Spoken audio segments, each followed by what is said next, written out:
All right, we are live from the Container Park in downtown Las Vegas for Cars und Kreators. We're going to have lots of folks dropping by tonight for a hell of a time, so stay tuned. Speed Nerds is your YouTube car game show. All right, everyone. I am at the switcher tonight trying to punt and peck my way around, so please forgive me in advance and say hello. First of all, here in Romi Studio in the downtown Container Park in Vegas, we've got Michael O'Neill from Wrench on YouTube. Michael, welcome. Hi. It's Welcome, wonderful to be here. And I've been very well prepared. I've been working on my opener now for almost 90 seconds. Since I found out I was doing this. No, all seriousness aside, this is great. This container place that we're in is really, really cool. I should be looking this way. The container place we're in is really, really cool. And we're just surrounded by some of the coolest Porsches and Lamborghinis and custom modified cars here in Vegas right now. It's awesome. Yeah. That's awesome. Everyone recognizes Michael Deeb from San Francisco. We wish you were here with us tonight. Michael, what's going on? What's up, man? Yeah, sorry. Tons of FOMO. I wish I could have been there. I couldn't. So JP decided we should live stream, and Buddha, you and I got hosted into co-hosting this thing. Yeah. Michael O'Neill, you're in town. Are you working SEMA, or are you just here to have fun and schmooze the crowd? What's the story? It's a combo platter. I'm here for kind of three reasons. Number one, I'm at the very tail end of engineering my Subaru swap kit for vintage 911s. So I am in the process of grabbing vendors. Like I need someone to make my headers, need somebody to make my radiators, etc. So that's what I'm doing today and tomorrow. Cool. Woven into that, I look for sponsors for my Wrench YouTube channel, which I found I had a great couple conversations today. And then finally the schmoozing part will probably start on Wednesday evening. Yeah. Michael, now I think we were out for like air and water or something in Long Beach. Didn't we meet you and go to a restaurant in Southern California after one of the Rensport kind of things? Yeah, you guys came to my I think you came to my garage or something, didn't you? Didn't you see my projects and then we all went out and did those things? Yeah, I don't think I did, but I think JP did, which is pretty cool. That's the noise that we're hearing. Why are we hearing so much noise and it's JP live streaming in? We're trying to get JP live streaming in. He's a little frozen here, so let me try to take him off. He's been trying to teach me crash course on using this stuff. So real quick, let's set the scene. We're at where we are sitting. Michael and I is in the Romi Studio where you see the Bid Nerds that's broadcast every Sunday and Wednesday at 6:30. Usually you'll see Deeb sitting there and JP is sitting usually in this seat running all the studio software. Just outside of this glass is the downtown Container Park. Really cool setup in Las Vegas. Little shopping center built out of shipping containers, sort of modern. They've got an art installation, stuff like from the Burning Man Festival, if that'll sort of put the picture in your mind. Is that what that thing is out front that's spitting flames? Yeah. It's a praying mantis. And it shoots, so cool. Shoots off propane, I think, every half hour. It was playing Rush and firing flames out of its nostrils when I got here. So that sounds about right. That was at Burning Man. The angry Canadian. It was super cool. Yeah, absolutely. So sorry, JP is calling, so I assume since it's his studio, when he calls, I have to answer. But then as soon as he answers, it gets really loud. JP, here. Let me just, before it freezes up, let me give everyone an idea. They can see what we're talking about. So JP's down there live right now in the Container Park. So he's been trying forever. He's had a studio here for years to do a car show. Yeah, I'm going to take the volume down. Trying to do a car show in this plaza that's down here because that's a really cool setting for that. Yeah. And so he's down there. We've got some Vegas showgirls that are down there. So, JP, it's just so loud we can't with the music. So there's the showgirls on command. Now we're talking. Here we are. We're in the Container Park in downtown Las Vegas. We've got showgirls. We've got cars. We've got everybody here in the park. If you are not here, you're missing out. You should be having some FOMO right now. I'm going out to the front. We got a flame-throwing, praying mantis, and Lamborghinis. Hold up. Wait till you guys see this. I know you can't hear me. Jeez. Got you. Oh, I missed the flames. Perfectly So timed. we've got, Lamborghinis, flame-throwing, a praying mantis. You guys, this is insane. Tuesday night here in the Container Park in downtown Las Vegas. There's Michael Deeb. I see him. How you doing, buddy? Where is? Really? Oh, there's Luke. Right on. Hold up. Luke from Lamborghini Las Vegas. Hello. There he is. How are you doing? I'm trying. I'm going. There it is. Luke from Lamborghini Las Vegas. What do you think of the show tonight? It's great tonight. Good turnout. It's insane, right? Yeah. You guys brought. What did you bring? The new Revuelto, a Serato, and then the RS6 and an S5. Damn. Serado's my favorite. I love All the going heavy hitters. off-road. Thanks for being. Thanks for presenting the show. We're gonna have a lot of fun tonight. The park is packed with people. You guys. I can barely believe it's a Tuesday night in here. I don't even think we have this many people on Saturday night. Driven is doing the whole DJ thing. We got Aaron Water upstairs. We've got Letus. We've got. I mean, I don't even know how to begin to show you all the cars. Should I show all the cars? I know you guys probably can't hear me. Yeah, JP, give me 1 second. I'm going to try and get you just pulled up. Give me And 1 then I'll second to let you guys figure go out back to the this. show. Yeah. Hang on, Deeb. Hang on, JP. Hang I on. should have brought headphones so I could actually hear what you guys are saying. Can't figure Before this it's thing out. spawning, I know. So, Need some turbos. AirPods. We've got the that's the next Godden Classic Challenge car. It's a 993 turbo with questionable. Oh, jeez. So that's going to be made. Just leave it alone. Back to stock. It's going to be beautiful when it's done. We thought we'd bring that as a little bit of a joke. It's a beautiful car. Brought to you by We've got, J.C. Whitney. Romi. Yeah, exactly, yeah. 934 back there. I'm trying to show you. Where do you see the stage area, you guys? All right. So we've got so many cars stuffed in the park. I'm so glad that they let us finally do this. We've got some kind of gasser thing back here. I know this is terrible coverage. Thanks, Buddha. I finally figured it out. Yeah. So there's the 964. We got 993s. So much stuff. Sorry, guys. Retro Works is here, of course. Oh, there Oh, it is. there they are. Retro Works, what's up, man? Woo.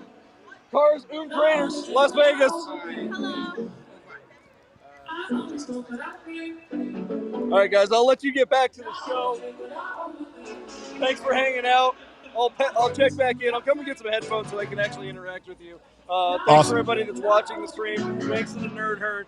And, of course, thanks everyone who has come out to the show here in the Container Park in downtown Las Vegas. I hope you haven't gotten sick. I'm going to log out for a little bit. I'll be right back a little later. Thank you, JP.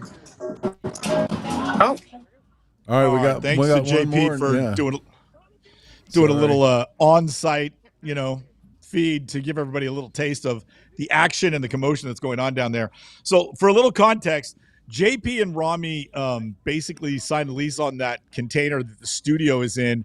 I don't know, about 4 or 5 years ago, Yeah, Buddha? it's been 4 a years minute, ago, I'd yeah. say. Yeah, 4 years ago. So the gist of it is this. JP has been doing an event around SEMA since probably like 2018. So back in 2018, JP had a different little tiny studio for his podcast called the Dur or Die Studio. And at that time, he had a party to kick off SEMA, and it wound up being a huge success.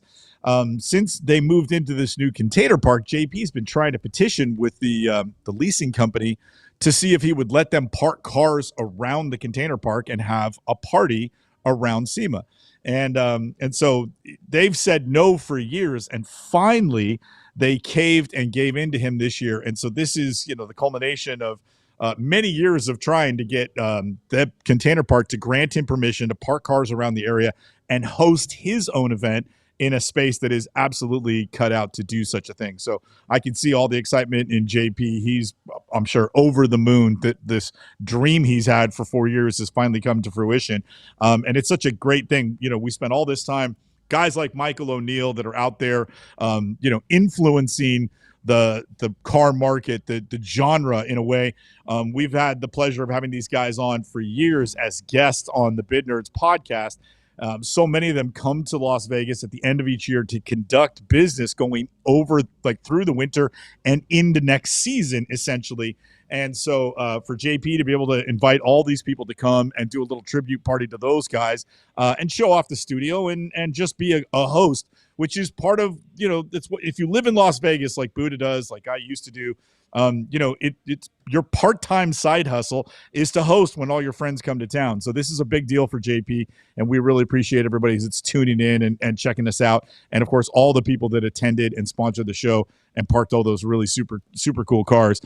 Buddha, what did you think walking into the container park and seeing cars parked along the floor down there? That must have been pretty wild, eh?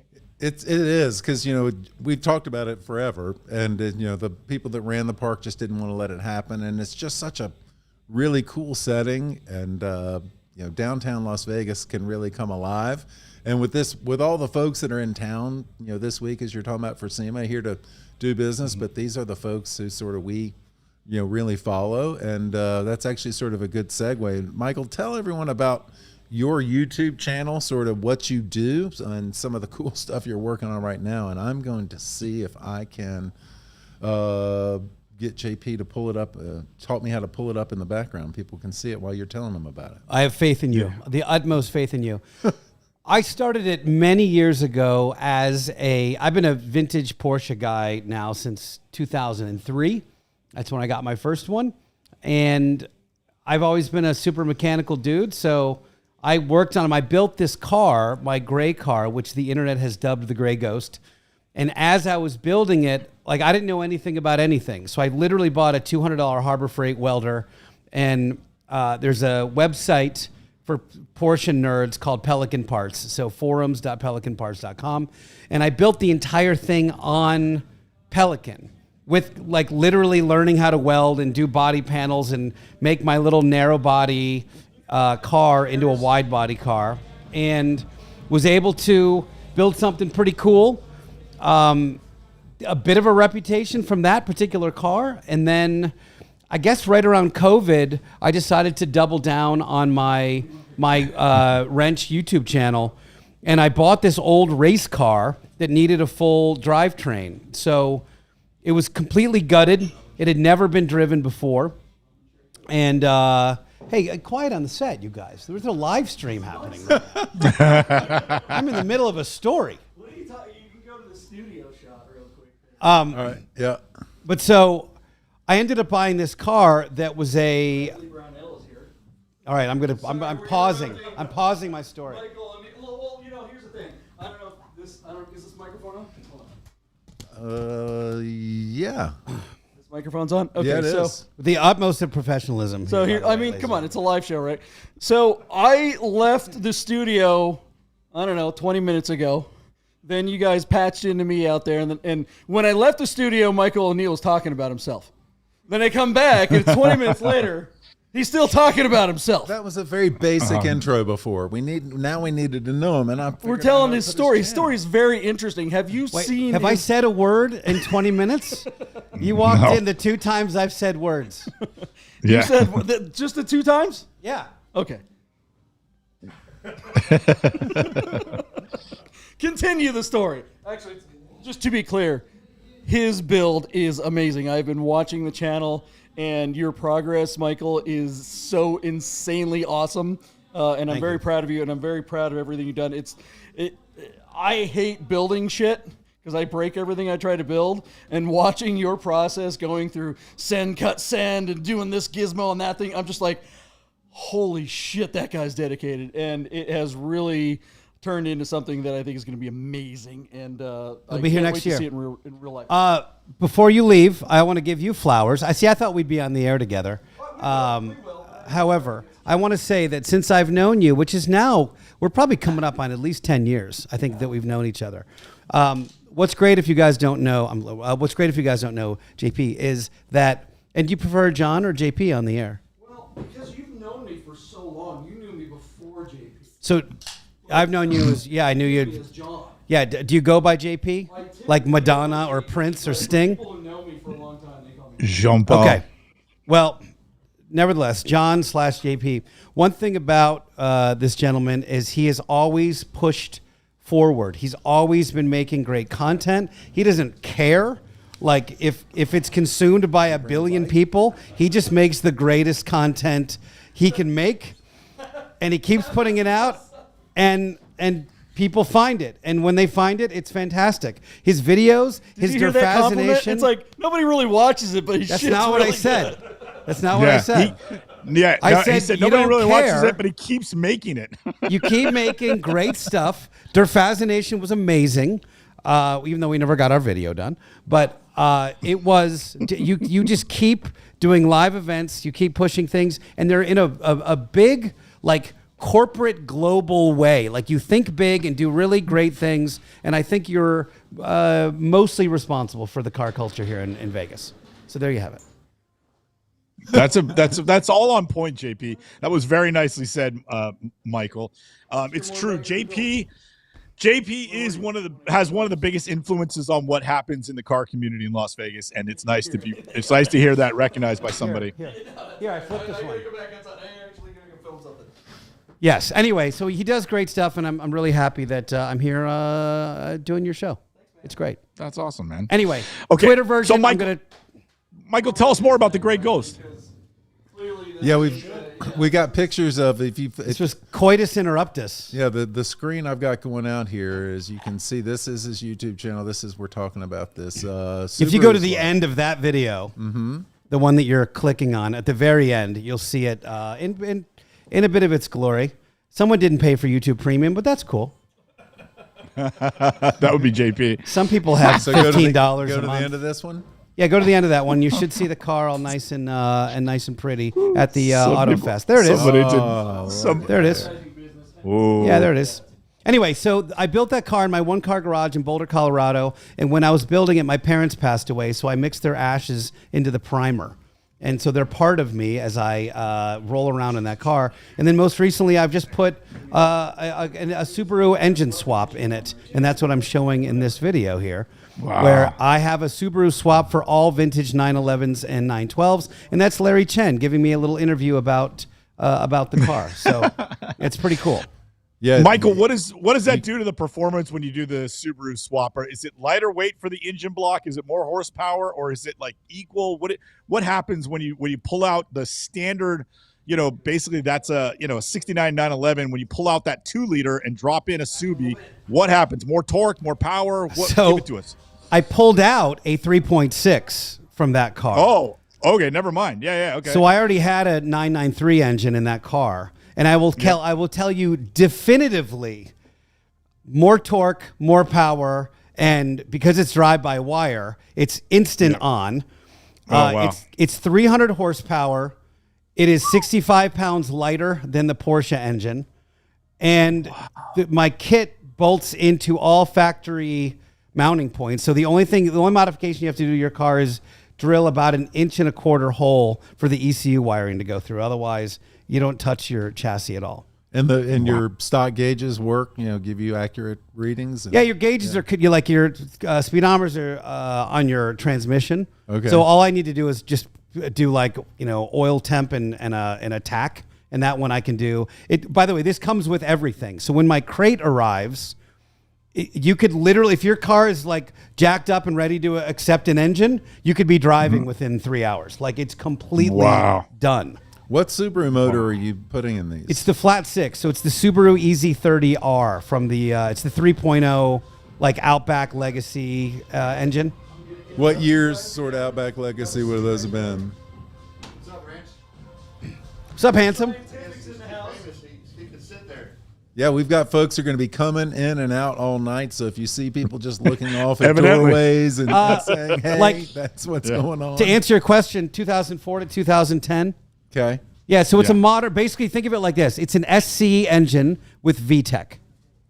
So it's quad cam, variable valve timing. It was designed by, the heads were designed by Porsche. It sounds exactly like a GT3. So when you hear my car rev, you go, that ain't no Subaru. It sounds just like a Porsche. So if someone's intrigued by this, are they going to go source this engine and give it to you? They don't have to do anything. Yeah, they just have to give me $15,000, and I give them a kit that they can plug into their life. Gotcha. They need to supply. Hold on, they need to supply a muffler and a clutch. Okay. And Michael, if they want you to do it, do you have the capacity to facilitate building a car for Yeah. I do it anyway. I build it. They just have to install it. If they want me to install it, I can do that as well for a cost. Yeah. Okay, cool. And in the future, I'll have, this one's NA, but I'll have a turbo version. I'll have a flex fuel version, et cetera, et cetera. So the one I'm putting in my Blasphemy build is twin turbo, like 935 style. And that one is like 420 horsepower. I'll show you right now. Yeah, that sounds I'll show you what that one looks like. And what is your long hood weigh? Look at the ad that's running. Horsepower? Sorry about you. Just sound like a dude in a hot tub. What is that, Geico? Yeah. I don't know what that was. That was crazy. That was Guy Code. Hey, and before I get off this, I just want everyone to see the way that's spelled so that they can go find Michael on YouTube. RENNCH, wrench. Yeah, you guys want to see some cool twin turbo porn? Yeah. See here, hang on. Let me see if I can get. This is excellent television. There we go. Yeah. Focus. Well, you get the gist anyway. It won't focus, but you get the idea. Ooh. It's going to be cool. It'll be here next year. I'll have a booth. I'm doing my first booth at und Stock in Santa Clarita in a couple weeks. Oh, good for you, man. That's awesome. Yeah. What is Unstock's showing up on my Instagram feed? Either they're doing some heavy social media marketing. What's that show? What's the deal on that show? PCA. So Porsche Club of America has been pearl clutching forever. Do not touch our car. Oh, I know. We built it right. Oh, we know. This is the Seinfelds of the world that don't like if you put different wheels on your car. The Spike Ferristons. Porsche, with some smart marketing person, said, what about the other 97% of people that own our cars that modify them? Why don't we embrace them, especially the vintage folks? So they've decided to do a show. Can you shut that door, please? So they decided to do a show for people that have only modified their car. You can't get in with a stock car. So it has to be modified. And when they said, do you want to do it? I'm like, well, bro, I put a Subaru engine in. It's like, and they were like, yeah, that's what it's about. I'm like, all right. Yeah, you're in. But I will tell you, long-term plan for Lease the Gray Ghost is I'll probably, at some point, I'll probably swap it back, but I don't think I'll put an air-cooled motor in. I think I might do like a GT2 RS motor or a GT3 engine or something fun in there. So, Michael, now that you have the Subaru, which is a 65-pound weight reduction to the lump, what does your car weigh? It was 2160. It was 2160 with the 3.6. So maybe just under 2100. Yeah, 300 horsepower, 2100 pounds. Wow. Third gear is wow. Right, but did you have to add radiators? Your engine is now water cooled. Is that fair to say? That's what that thing on the top is. That's a radiator. Yeah. So Wow. what I've done basically is put a radiator where Porsche put their intercooler. So it's just at the deck lid grill, like exactly at the deck lid grill. And then everything is self-contained that way. So did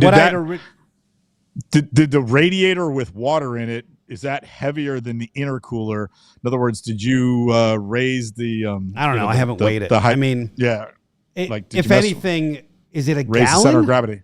It's a than gallon and a half. So what is that? 12 pounds of liquid. Not too bad. Yeah. And plus a cradle. I've got a little cradle in there. So maybe I added 30 pounds, so maybe the net loss is 35 pounds. But the polar moment's better. And the engine is moved forward in the chassis a little bit. So the weight distribution is better and it's lighter. That's awesome. Yeah. So it must drive amazing. I've only driven it once. It's literally just had its debut show last Thursday, and I have not taken it out and ripped it yet because I'm having a little drive-by-wire wiring issue where it blips out on me, and I have to fix it with the laptop. So just squashing bugs at the moment. Don't want to get Sounds too far epic. from home until No. you get that. Yeah. I would have driven it here if I could have. That would have been great. And you're based out in SoCal? Yeah, I'm in Long Beach. Yeah. So you've got the access to those amazing roads. We've gotten to get out there deep. We went on that drive out there for air and water a couple of years ago, and I just still daydream about that day. I do the it's so Target. much fun. Yep. I do the Target California every year, and Dave from TRE Motorsports puts the route together, and he's lived there his whole life. So every road is a video game. Every road we do, there's 100 drivers, and you go, how is this an hour from my house? How is it possible that this video game is an hour from my house? It's crazy. So I understand where you're coming from. Yeah, we always love it when we get to visit Southern California and go out with Ben and go up to Angel's Crest or out to Malibu. But Long Beach, definitely, that's all new stuff for us. We love coming down to visit. And man, I'm super excited about your project. I think that thing's going to do really, really well. And you'll be able to put it in the back of basically any 911. If somebody has a 76 car and they're going to need to do a California smog, do you have a workaround for that you can make one of these legal, or are we looking for 75 and older chassis to easily accept your kit? No, we look for registering in Nevada or South Dakota. Got it. That is not my concern. This is considered race use only.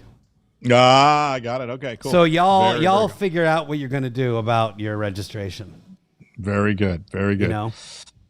You could just get a cabin in North Carolina, and you can register it there. Just get the LLC in Nevada. That's what everybody, or Montana rather. That's what everybody does. I think that loophole may be closing. I mean, what do I know? I've never registered a car there, but all the car shows and podcasts I listen to, they sort of imply that thing's closing down. Deeb, any info there? They have actually been pulling people over here in the Bay Area on Montana plates out on the road. They have definitely changed their attitude about it, and that's coming directly from the CHP up here in Northern California. So it has been bad, and some of the folks that are on Montana plates have been, quote unquote, grounded. So we'll see. Yeah, that might be but there's, Washington, Vermont, there's all sorts of places you can take a kit like that, get a car registered, and enjoy it wherever you live. South Dakota is the best, by the way. Yeah, is that right? South Dakota, you can do it like you literally just mail the stuff in, and they'll send it back. You don't even do an LLC or anything. But when I grew up on the East Coast, it was Vermont. That was how you'd wash your sort of air cooled titles to get that. Was the little Vermont loophole. Yeah. Mm-hmm. There's always we're always gonna find a spot. Yeah, well, there's gonna be a way. I do remember that article. It came out. I think when California started cracking down, they put up a statistic on of the 50 Bugattis that were registered in the United States, 48 of them were in Montana. Right. Yeah. Wow. Michael, where did the car thing start for you? When did you know that cars was it? I had a car and driver subscription when I was, 12 or 13. And then I had a guy, I was working at a Blockbuster Video, and there was a dude that used to park outside our Blockbuster. This is in the 80s, who had a yellow Jackson Racing Honda CRX. And I was and I was a BMX kid. So if you were a BMX freestyle kid in the 80s, Porsches were a very integral part of that world, because you had Stu Thompson jumping over 3 turbos. You had, I forget the artist guy, but Bob Harrow drew this really cool, turbo with a bunch of bikes hanging off it. So we were all kind of indoctrinated into 911s early.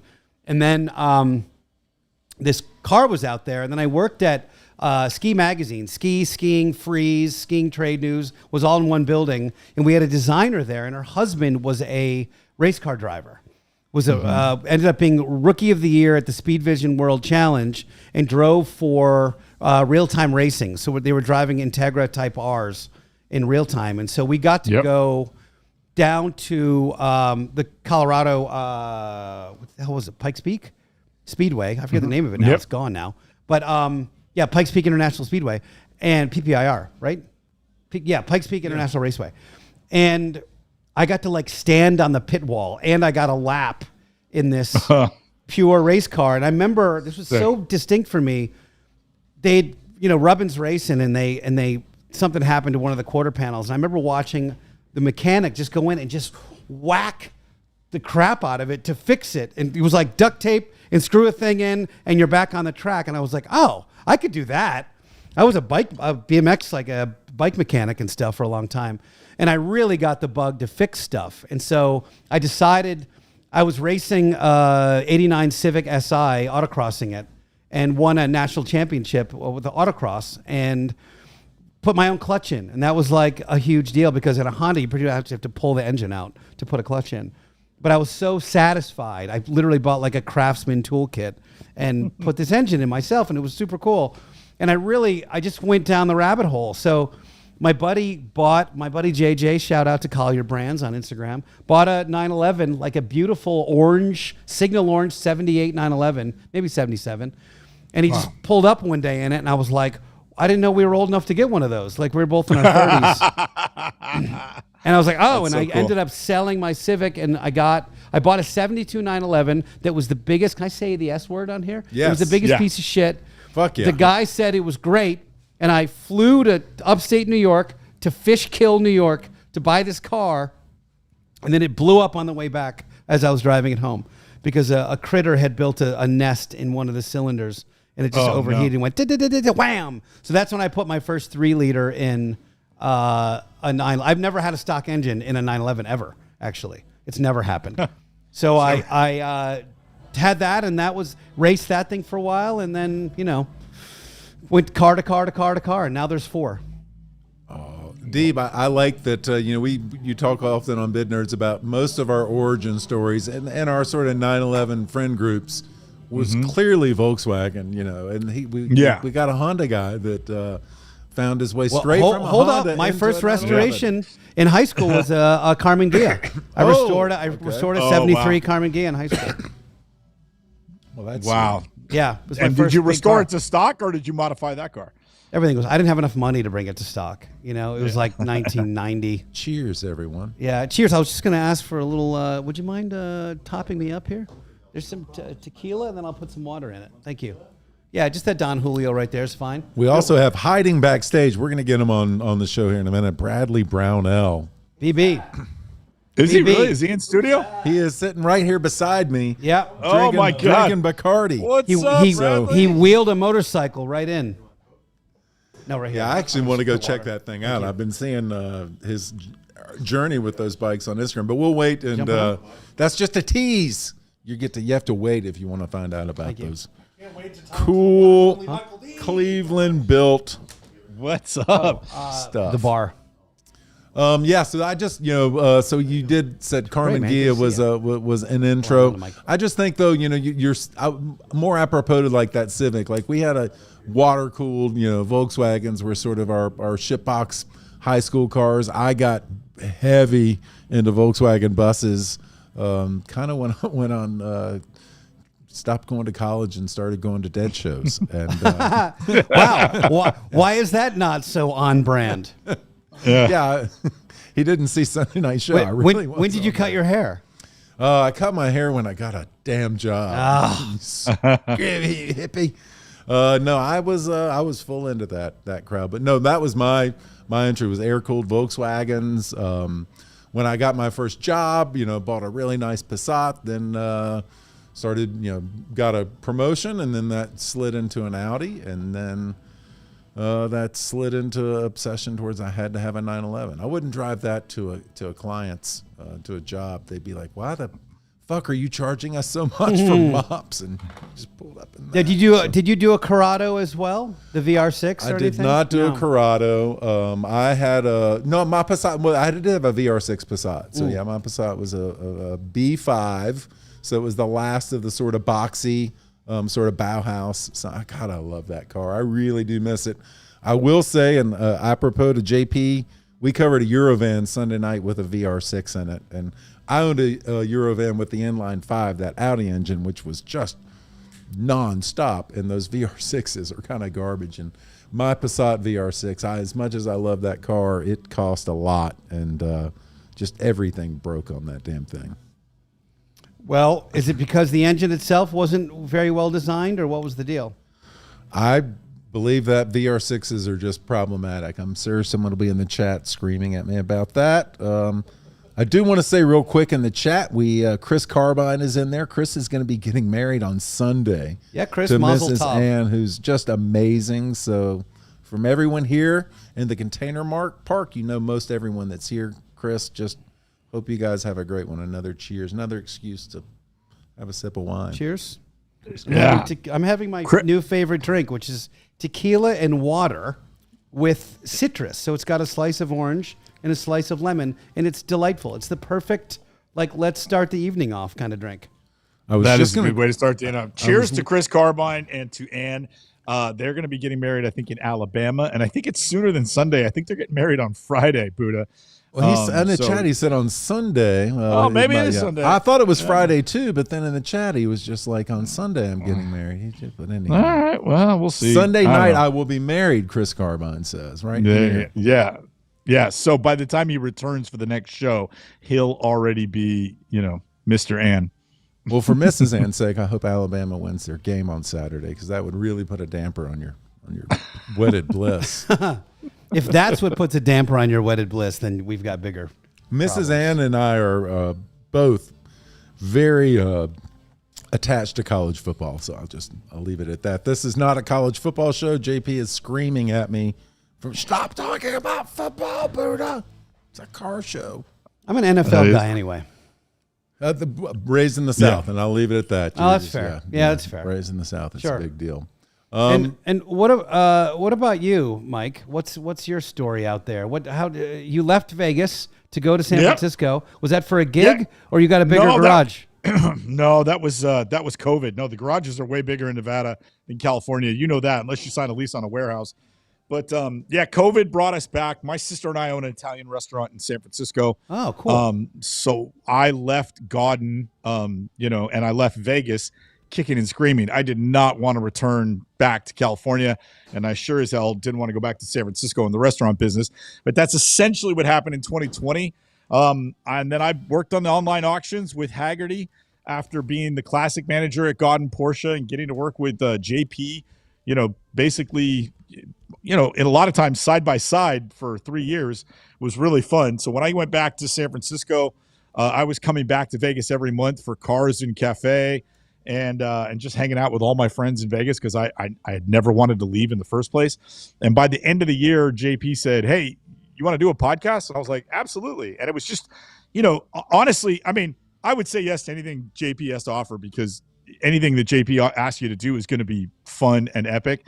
But in a lot of ways, it was just me trying to hang on to my Vegas family and my Vegas friends.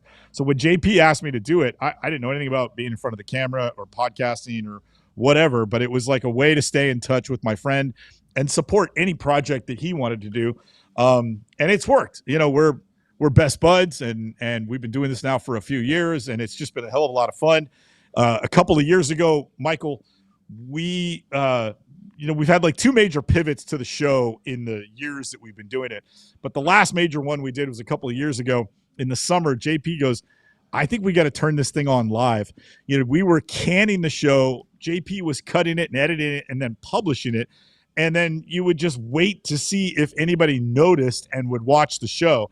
But what had happened is we had just started to get like a handful of routine followers that while they were watching the show, they were putting their bids in. And to prove that their bid was before the reveal, they were time stamping the time they put their bid in. That's cool. So JP's like, "We got to start doing this thing live." Man, I'm telling you, Michael, the moment we turned it on live, boom, now we got 3,000 subscribers, which is not a big number, but we have this incredibly loyal fan base. Dedicated. That my little cousin, Mark, when we started doing the show, Mark was our biggest fan, my little cousin, Mark. So we did Bid Nerds. Mark said every time we get a guest, we got to call him Third Nerd. And Mark's the one that came up with the name for our audience being the Nerd Herd. And so it's just been really fantastic. So the Nerd Herd has grown. They're super loyal, super faithful. They're now in the when chat JP tonight. Yeah, they are. Yeah. Now when JP and I go to Boise, Idaho, or we go to, LA or Monterey for Car Week, or we go up to Seattle, guys walk up to us and say hi from the, like, hey, we watch your show. You've been doing this for a long time. You know what it's like when somebody walks up and says hi to you and you don't know who they are and they got a big smile on their face because they like the content you're putting out. It's a feel-good feeling. And it's nice to see that this little passion project that JP created has turned into something that now has a little bit of its life of its own. Deeb, they're fighting over you in the chat because we had someone said we need to get Deeb back in Vegas, and then Anthony's like, no, we need to get Deeb up in Idaho, and then nope, Deeb is just fine here in NorCal. Michael doesn't want to leave. People are all fighting for Deeb, and they've grown that last so one much. Must have been my wife. Yeah, so Mike, they've grown so much, they now have great sponsors. I do want to mention Bid Nerds is brought to you by Hippie Sips, cannabis-infused beverages. These are not a soda, so it's not fizzy drink. It's a juice drink. They've got 3 or 4 different flavors, 10 milligrams per drink. So check out hippiesips.com and tell them the Bid Nerds sent you. And it comes with a Volkswagen bus. Yeah, it comes with it. Does. Can I tell you my 2 favorite podcast fan discovery type stories? Get into it. A show I did, so I've been full-time podcasting for 13 years. And I've done a number of different shows in different genres. One of the shows I did was called Beginner Audiophile, which I might bring back someday, but it's all about like really high-end stereo audio stuff.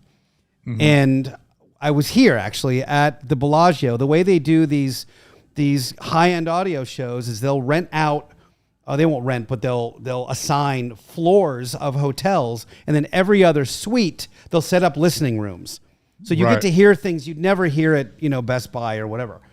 And they're, some of them are literally $1 million systems. And so it's this incredible thing, right?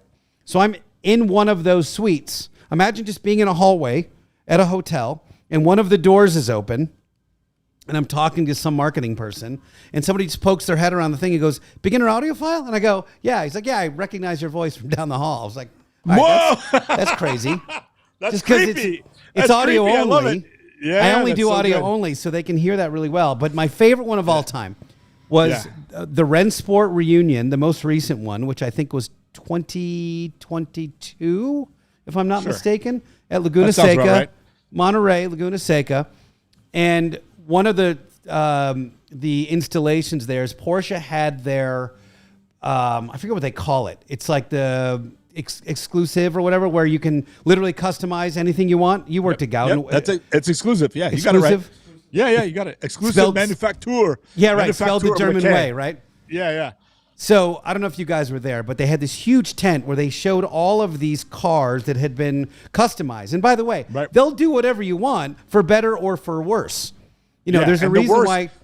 Yeah, there's a reason why professional designers are paid as professional designers. Yeah, the better is all the money, and the worse is how much longer it'll take.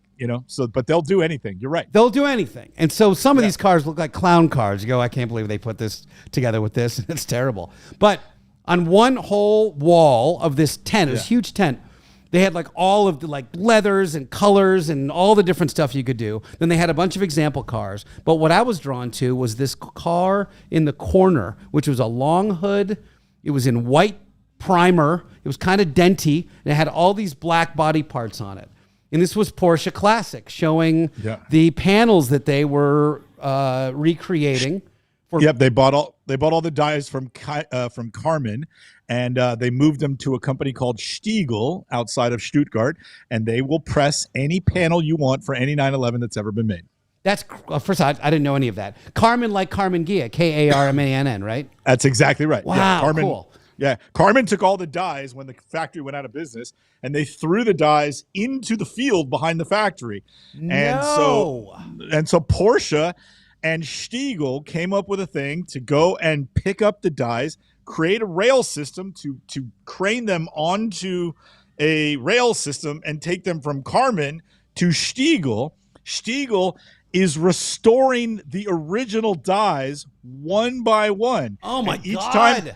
Each time they build a new one, they offer a new panel through Porsche Classic. And when JP and I went to the Global Classic Roundtable in Pforzheim, Germany. Was my phone disconnected, or what happened there? Yeah, back in 2018. Okay. JP was. We were asked on behalf of Porsche Cars North America. We were asked to present the Der Fascination series of films as a marketing exercise to engage with your community for Porsche Classic partners. Wow! While we were there, the big tour that we took was to the factory at Stiegel, where we could see them restoring the dies, and they wanted to hammer home just how authentic each new panel would be. And so to cement this in, and you guys are going to love this example, while we were there, they were showing us how they make a 1973 RS rear quarter fender, because they had not yet made Carrera hips for a car. So what they were doing was they would, cut the radius of the fender lip and then weld on a wing to make a Carrera. So they showed a guy live welding the wing onto a thing. So if you order a 73 rear quarter panel from Porsche Classic, you can feel the welds where the wing was put on. Whereas if you get a 74, it'll be the exact same dimensions on the outside, but there'll be no weld on the inside, because it was all created from the moment it was pressed. And so that attention to detail was pretty effing cool. Okay, so that's incredible backstory for this story then. Yep. So I see this white primer 911 with all these Porsche panels that I'm blown away by what you just said, by the way, that they're restoring the original dies. So I'm poking around, and this tall, slender guy looks over at me and he says, Are you Michael from Wrench? And I said, yeah. And he goes, I hope I got this name right. He says, I'm Jacob from Porsche Classic, and we love your videos. Wow, and I went, that's so cool. What? That's first. Yeah. I mean, I'm blown away that AG even knows I exist, right? Yeah, isn't that amazing? So he says, yeah, we love the blasphemy build. And I go right up to him. I go, dude, you know it's got a Subaru engine. And he's like, yeah, we love that. And I was like, that's so cool. Crazy. So, and I won't reveal it, but, and maybe you know and maybe I'll reach out to Jacob if you're watching this. I want to do a project, a collab with Porsche Classic. I already have the car. I don't have the actual car yet, but I know what car I want to do it to. And I want them to do the drivetrain. And I'm going to do something really, really, really special with the body of that car. It's going to be a short wheelbase, 66 through 60, or 64 through 67, 911, 68. Short wheelbase 911. And I'm going to do something very special to the body. And I will tell you right now, right in this camera, it will be one of the most photographed early 911s in history. That's how cool it's going to be when it's done. That's awesome. Yeah, you should definitely reach out. But Porsche, if you're watching this, hit me up. Yeah, that'd be amazing. I'm very excited about that. That's really cool. All right, so let me try something here, Michael Deeb. And joining us in the studio seat. Nope.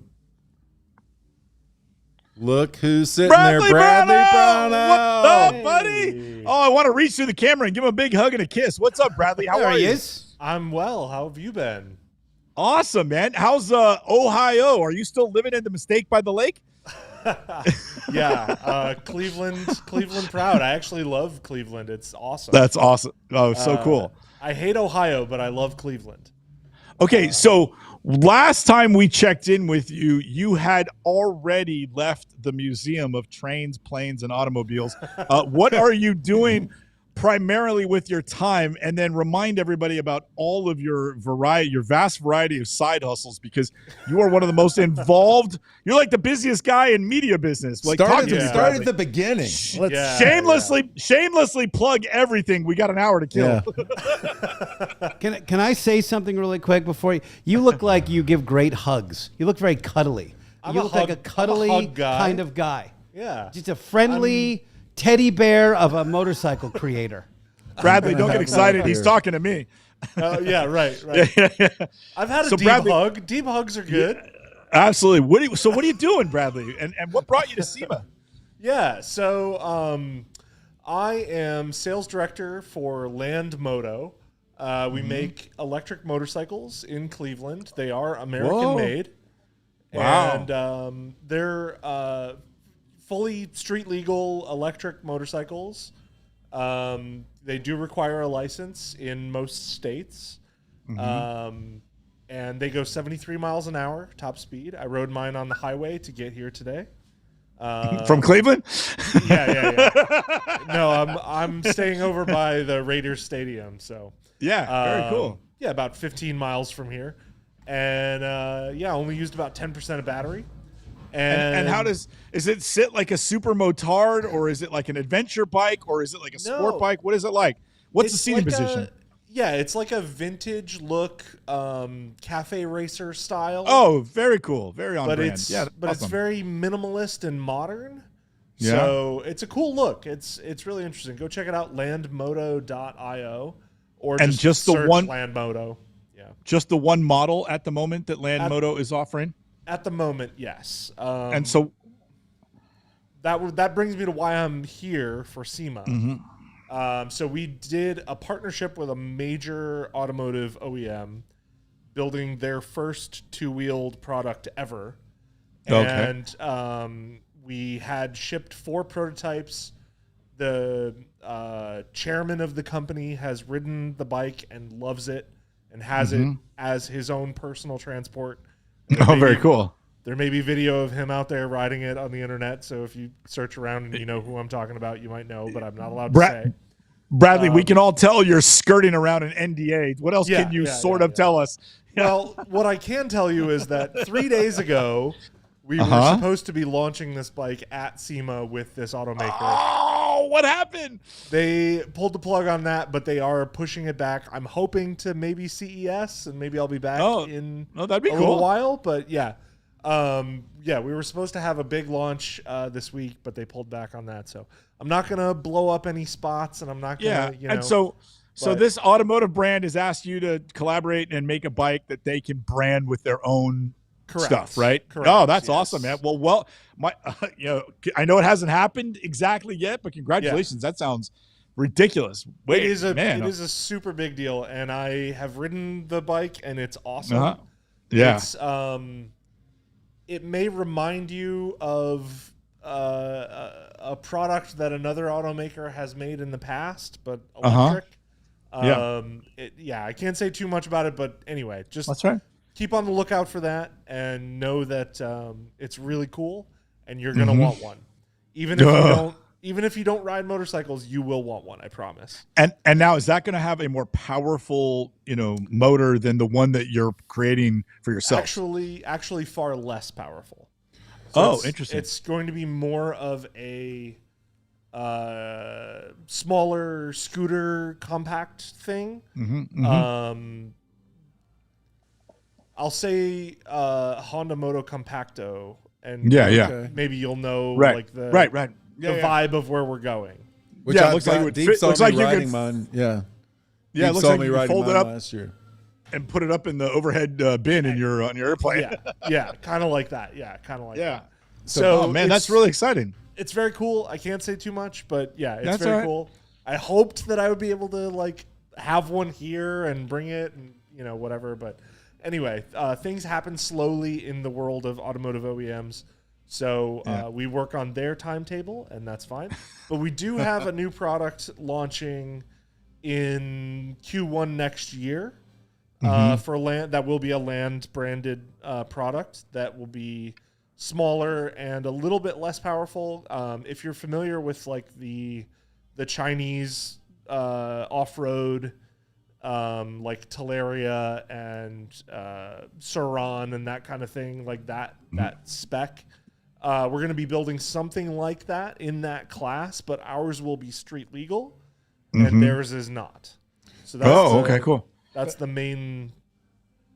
That was a question I had, because you mentioned specifically that what you guys are showing off right now is a motorcycle. Yes, there's kids going around the little running trails in my neighborhood on things that I guess they're electric bicycles, but they are it's crazy how fast these kids are going. Yeah, that's the Yeah. thing is An old like man. all of those bikes that are coming in from China, and sorry, I've got this arm in front of me. Yeah, all of those bikes that are coming in from China are 100% not legal on the street. Right. And kids are riding them. And kids are riding them. They go 40, 50 miles an hour. Totally. And someone's going to end up, getting seriously injured or maybe even killed. And there's no, these are, 12-year-olds, 13-year-olds that, don't know the rules of the road, don't have a license. So those are basically motorcycles, but they're just calling them bikes? Well, no, they are motorcycles, but they're billing them as for off-road use only. Okay. And so the disclaimer on the bike says for off-road use only, but they're built to go 60 miles an hour on the road. People just ride them on the road. So they're definitely being used in a very illegal way. And Yeah. one of those kids is going to end up with a face full of Camry bumper. Yeah. We moved across the Golden Gate Bridge up to Novato in Marin for the suburbs. And every kid that doesn't have a license in my neighborhood, every adolescent and young teenage boy in my neighborhood is on one of these, 100%. Basically motocross bicycle with an electric motor, and they are riding them in the street. Only half of them are wearing helmets. Yeah. All of them have a cell phone on the dashboard, so that they're talking to their friends while they're riding in traffic. Yeah. And I look at my wife and I'm like, what in the hell has happened to society? It's just out of control. One of these kids is going to get smashed. I mean, it's really bad. It's up to the parents because ultimately, if I was 14 and that existed, I absolutely would have one. Oh yeah. I can't blame the kids. Yeah. But at the same time, it's so illegal, and these things don't have a VIN. They don't have turn signals. They don't have headlights. Insurance. They don't have insurance. They don't. Right. And these kids don't have licenses anyway. So or training, as you said. Or understand. Yeah. Or common sense. Yeah. Thank you. So, yeah.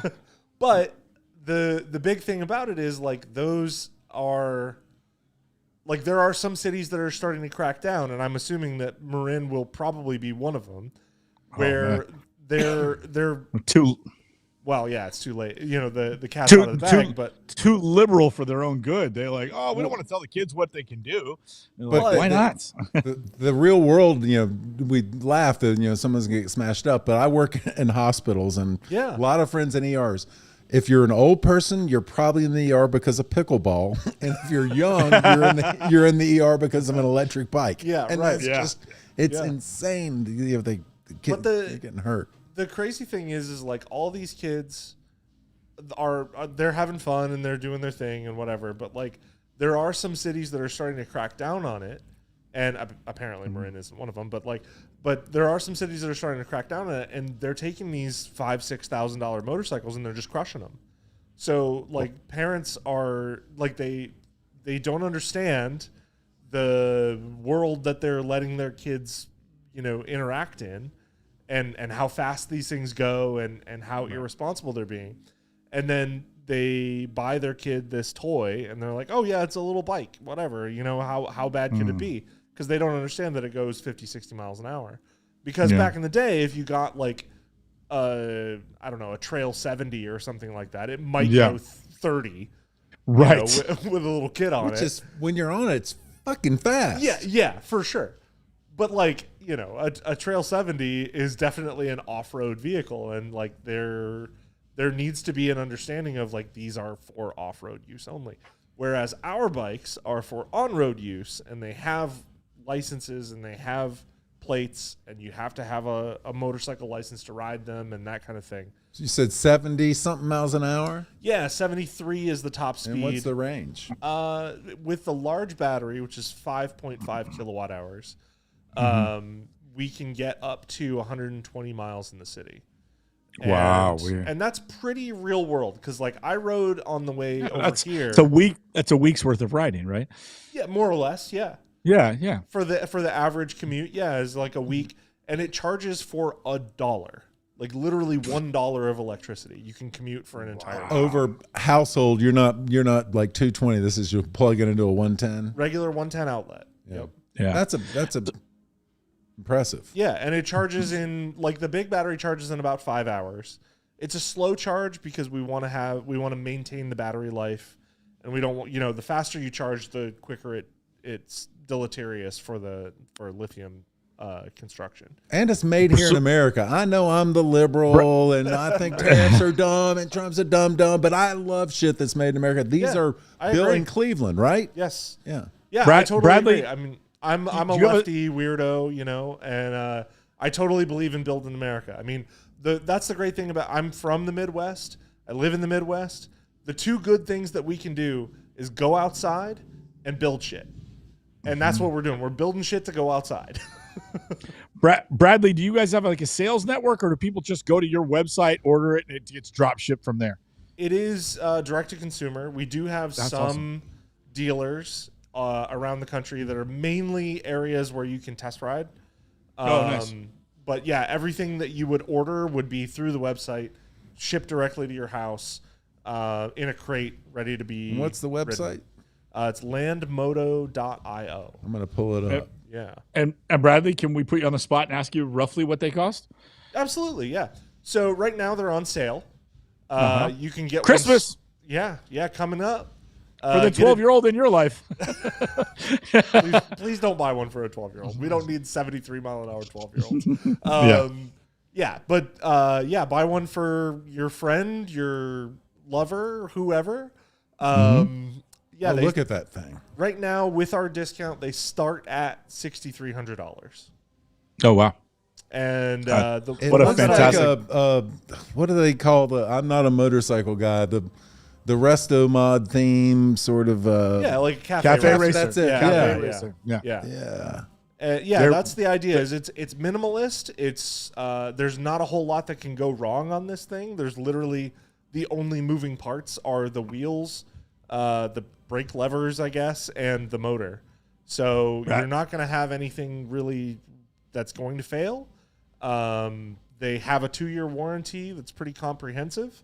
So if anything goes wrong in those first 2 years, literally we had a customer who chipped the powder coat on the frame, and I drove to their house, picked up the bike, brought it back. We stripped it down, repowder coated the whole frame, built it all back up again, and I delivered it back to their house. That's how good our warranty is. Wow. Bradley, so we're looking at 3 models here: Street Moto, and Scrambler. Yeah. Tell us a little. They're all built on the same frame. They have the same motor, same battery. It's 23 horsepower, 230 pound-feet of torque. More torque. 230 torque. More torque than most cars. Than a 911. Yeah. Most 911s. Yeah. Yes. Jeez. Yeah. Not my 911, but yes. More than your 912. Yeah, for sure. Yeah. Yeah. 23 horsepower doesn't sound like a lot, but it'll do 0 to 30 in 1 second. 0 to 60 in about 5. Yeah. So Michael, for context, if you accelerate, you forget to put your butt in the seat, the bike will just shoot across the street out from underneath you. You'll just be standing there going, "Where'd my bike go?" I literally, I did a wheelie the other day, not even meaning to. Oh my God. And yeah, it's nuts. It's pretty quick. It's a lot of fun. They only weigh about 220-ish pounds, depending on the battery that you get. Wow, that is so light. That is so light. Yeah, 400 pounds is light for a motorcycle. Yes. 200 pounds is, you're talking Vespa weight. That is really amazing. Yeah. That's really light. And it's really handsome, Bradley. They're really good looking. And I got to say, just from my take, from what little I can see, the shape of the tire that you selected really lends itself to that cafe racer look. The idea that you have nothing behind the seat, you just have like the tank and the naked sort of bench seat, and then no fenders, no fairing work really, but the shape of the tires, it was the aesthetic is really well done. They're very handsome. Well done, man. Cool. Yeah, I mean, I didn't design it, but yeah, I agree. I love the look of these bikes. They are so simple, minimalist, easy to understand, easy to work on. For the most part, you can kind of work on it yourself. But if pretty much any bike shop can work on it if you need. And we have a really good support staff. So if you do have a shop that works on it for you, like, they can call us and we can help them through it. We can remote in and look at like the cell health of each individual cell of your battery. There's data on tracking. So like there's an app that you can track the bike. So if somebody were to steal it or to, take off with it, you could shut it down remotely and you could just go to where it is and go pick it up. That's crazy. Yeah. That's so cool. Very cool. And if you do have your kids ride it, there's 4 different ride modes. Mm-hmm. And the first so you two, can govern what they get from the bike. Exactly. Yes. Yeah. So Very cool. The first ride mode is like a e-bike. It's like 18 miles an hour, torque limited, super easy to ride. It's great for beginners. To kind of like, as you get more comfortable, you can go up the modes and go a little faster. So mode 2 is like a 50cc scooter. It'll go 35 miles an hour, a little bit quicker, still torque limited. Mode 3 is your motorcycle mode. That gets rid of the speed limiter, but not the torque limiter. So it'll go all the way to that 73 miles an hour, but it's still torque limited, so it doesn't rip your arms off when you go full throttle. That's what I usually ride in is mode 3. It's quick enough to keep up with traffic, but not, so scary. fast that it's scary. Yeah. And then mode 4 is unlimited torque. Like that's the full unleashed mode. And that'll do wheelies and burnouts and all that kind of stuff. So yeah. Bradley, I wish you all the success with that. And so you guys are going to be delivering a bunch of those for Christmas, I would imagine. I hope so. Yeah. We just signed a deal with a new, finance partner. So we've got better finance options, longer terms, and better interest rates and that kind of stuff. And they're just great. If this something were built 30 here, and it's going to get that well taken care of. So every time I talk to people who have bikes that are built elsewhere, they're always worried about parts supply, and our parts supply is in-house. So any part you need, we have the parts here. Yeah, we've got the showgirls in. Let me see if I can get just me here. Vegas, I don't know how to get just me on here. JP. If this were 30 years ago, Bradley, these would be in the Sharper Image catalog. Here we go. Yeah, for sure. There you go. Look at Michael. Good job, Buddha. So they are walking around downstairs at the car show here, live at the Container Park in Las Vegas. Cars und Kreators in town for SEMA, which is why we had Michael O'Neill from Wrench was on here earlier, and why we got Brad Brownell, who's joining us here in the studio now. Tell everyone because I've been following along on Instagram, so I know what you've been doing. Tell everyone about your trip, where you've been going, Brad. You've been all over the place. I have, yeah. This is a 2-month road trip that I'm doing for the business. We started at what was it called? Oh man, we've been to so many places I've already forgotten. So Virginia was an expo for like off-road adventure kind of stuff. Then we did some photo shoots in Louisiana and Houston with some top quality photographers, a few friends of mine. We did Austin City Limits in Austin. Fun. And then the following weekend was the Austin Grand Prix at COTA. So we went to that, and we've been showing our bikes off at those events. And then we went to Phoenix to visit a couple dealers and see some friends. Spent some time in L.A., drove up the coast, actually almost to where Deeb is. We went to Santa Cruz, visited my friends at the Driving While Awesome DWA podcast. boys. Yeah. Recorded with them. Hey, did Art move away? Is Art still in the Bay Area, or did he move away? No, he's down Santa Barbara now, I think. Nah, that's right. Yeah. So it was an artless studio. You saw Warren and Lane. Yeah. Lane. Yep. Had a good time with them. It's a great podcast. Go listen to Driving While Awesome. Last week's episode Bradley was on, and it was like a family reunion for him of sorts. A little bit, yeah. It was fun. I went to Radwood. We talked about that. Yeah. It was cool. JP's back in the studio. What's up, ladies? Then after that, Went to Reno for a couple days. I have a house in Reno still. Yeah, you Nice. lived in before you moved back to Midwest. You were in Reno. Yes. Yeah. Lived there for about 10 years. Love Reno. It's one of my favorite cities, but my problem was the air quality in the summer with all of the wildfires really killed my lungs because I'm an asthmatic. So Oh man. we moved back to the Midwest and we don't have that problem anymore. And then You worked for a museum. I remember that, right, when you yes. were back there. Yeah, I ran the Crawford Auto Aviation Museum for about 2 years. Won a trophy at Pebble Beach Concours. As their curator, which was a very prestigious position. That was very Director, actually. cool. That's what I said. Director. Yeah. That's what I meant. I was above the curator. I was even more Yeah. important. Yeah. Yeah, he was just having curators for lunch. Just That's right. That's right. Yeah. I found out very quickly that nonprofit work is not for me. So that just kind of didn't work out. And my budget was too small to actually do any of the things I wanted to do. So Oh yeah, here you are at SEMA on a telethon right now. yeah.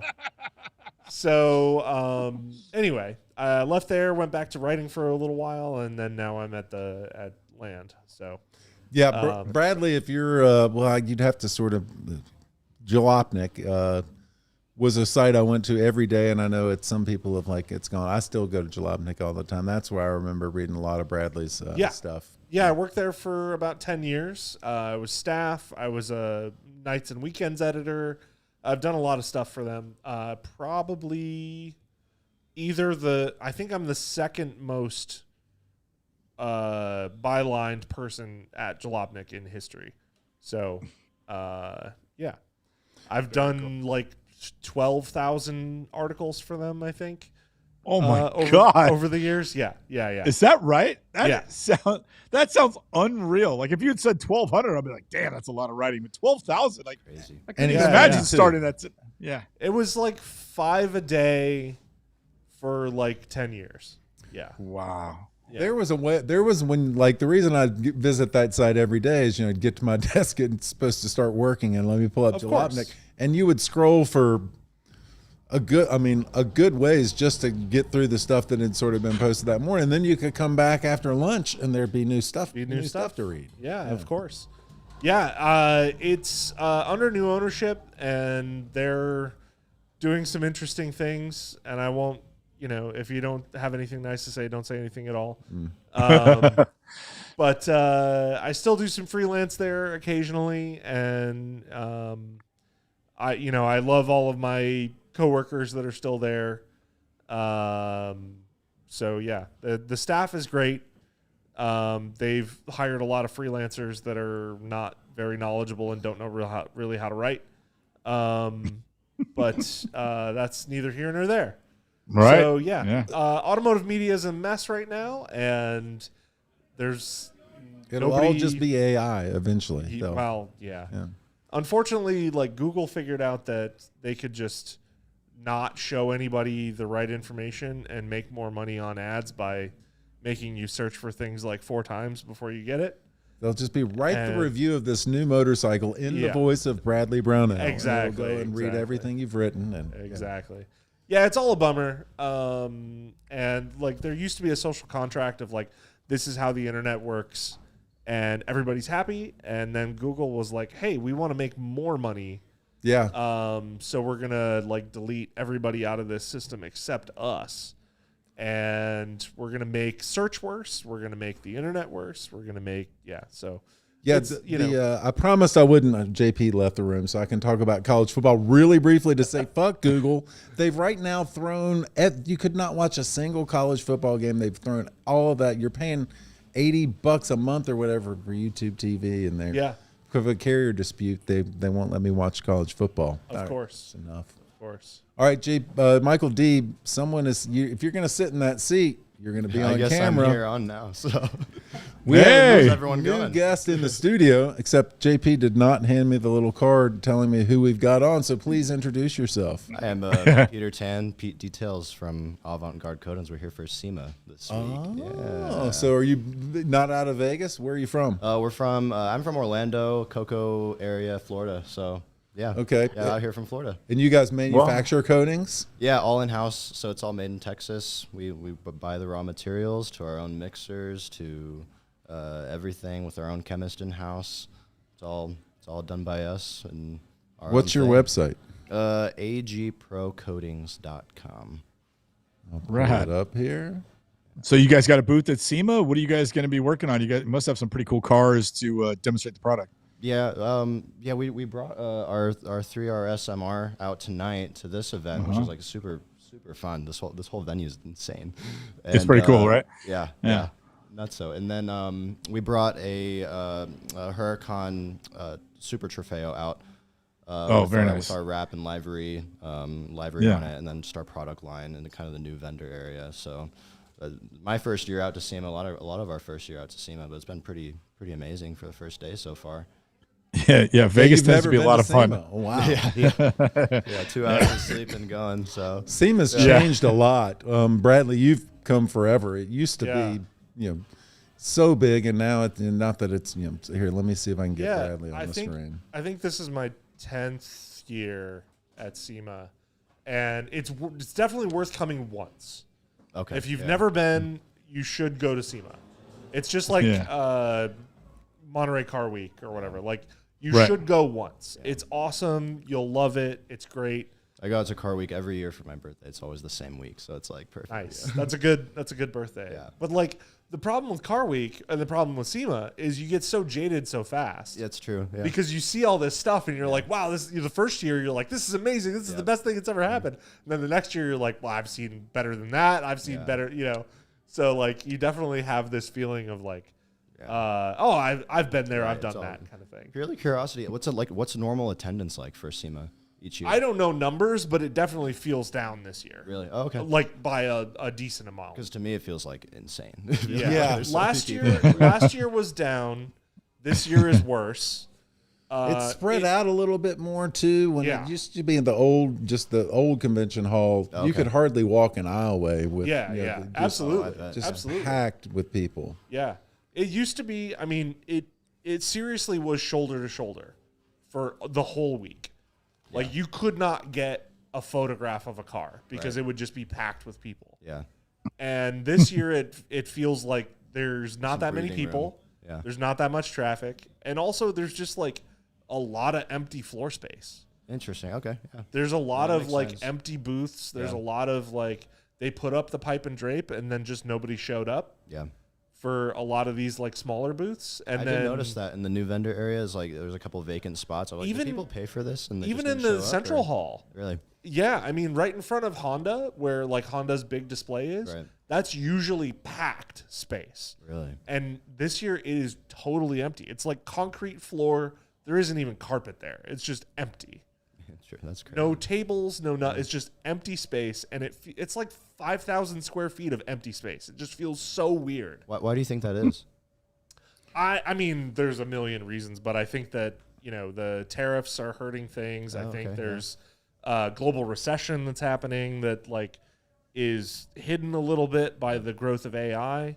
And you used to couldn't do business if you didn't come to SEMA. If you were in the aftermarket, you had to come to SEMA. 100%. Now people can actually, the million different ways of talking to customers and getting your product out there. Well, it's almost like the journalism thing too. The barrier to entry is so low for marketing. Like you can just make posts about what you do, and people figure out about it eventually. And there's pluses and minuses to that. I mean, it does democratize advertising a little bit because it makes it a little cheaper. But also you're paying, like, in order to be seen, like, so I started a company called Radwood. Mm-hmm. I don't know if you're familiar with it, but it was a car show for 80s and 90s cars. It's the best. That sounds so fun. It was a lot of fun. It still is a lot of fun. I just went to the show in LA a couple weeks ago. It's a ton of fun. But we started that show entirely organically. We did not pay for an ad for like 3 years. Right. Where would you host it at? It was all over the country, but our biggest shows were NorCal, LA, and Austin, Texas. Texas was huge. And people dress up like you commit to full 80s gear and get a bad cell phone. Miami Vice. It's totally.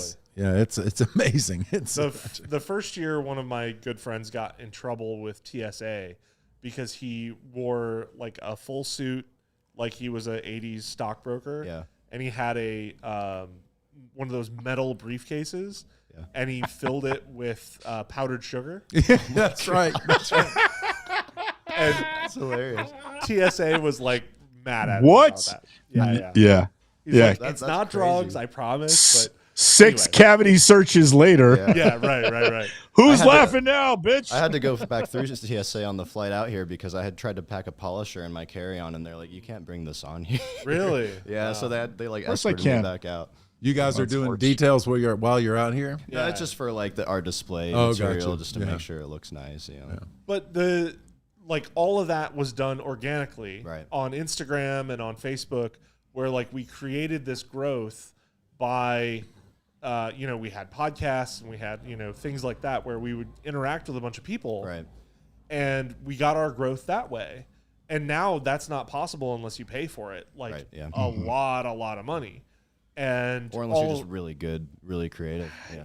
I don't even think you could do it then. Yeah. You'd have to be like the most creative person on the social media Right. to make anything happen. With an unlimited budget. And you'd have to pay for it. Right. Like Instagram won't show organic to your friends unless you pay for it. Yeah. It's my totally changed. Timeline, my feed, whatever the fuck it's called now, is completely AI slop. It's none of the stuff I want to see from my friends. It's just complete garbage. Michael Deeb, I'm going to ask you to play the host role for a few minutes. I'm running to the little boys' room. This is a good caveat have for me fun. to slide out of here, but I appreciate you guys. Yeah. So thank you. Absolutely, man. Hey, Yeah, have thanks for fun coming while in. you're at SEMA. Don't do anything I wouldn't do. For somebody who doesn't detail their cars, tell me why I should. Why you should. Yeah. It's a nice confidence boost. It kind of feels like a fresh haircut. You know, like the way you feel with a fresh haircut, you get in your car, it feels fresh. I don't know. It smells better. Some people just don't care. It's interesting. Yeah, I just don't. Yeah. I would rather drive. I've got a 911 turbo, 996 911 turbo. I've got a 912E. 996. Yep. I have a 912E, 76 912E. I've got a Cayenne diesel. Oh, that's I have a Boxster track car. I've got a neon ACR like autocrosser. Oh, what a collection. Yeah. That's amazing. I have a Cadillac Alante, just like a cruiser Yeah. convertible. Is the neon scene in Vegas? Are you local here? I'm not. No, Okay. Where are you I from? live in Cleveland, Ohio. Is there a neon scene in Cleveland? I feel like If there was, I wouldn't be part of it. 'cause in Orlando, there's a neon scene. Really? There's a big Oh neon my scene in God. Orlando. Okay. Yeah. That's really funny. They're No, like I quarters just for like that. it because mine is pretty built. Yeah. It revs to 8,000. Yeah. And makes like 250 horsepower and has 100, Yeah. has 100 shot of nitrous. It's pretty quick. And I call it my American Integra Type R because it's about the same weight, about the Right. same power, that kind of, and it revs about the same. Where'd Michael O'Neill go? He He left. Bathroom. He left an hour ago. Who's going to talk about him? You are. You talk about him. That's his job. That's all he does. I thought I'd come back and see Michael O'Neill talking about himself. I love Michael O'Neill. I'm glad he talks about himself. He's awesome. How you guys doing? You having fun? Is this a show? It's been a lot of fun. It's a show. Man, we got to figure out a way to get you guys to see what it's like out there. You just It's can't wild. believe Like, how like, insane like out the it is. window right now. Yeah. It's pretty, very cool. It's pretty interesting. JP, the trick would be to take the camera to the balcony and let us look down from above. Yeah, boy. Do any of the cables reach that far? What's that? No, there really isn't. Yeah. All right, I'm Thank gonna you guys try so to. much. I appreciate it. You guys are- We're gonna go rave to this to the DJ down there. Go do it. Do Go your do thing. it. It is a thing going on Yeah. down there. Thank you. Yeah. Guys. Yeah, Thanks for thank you, hanging out. man.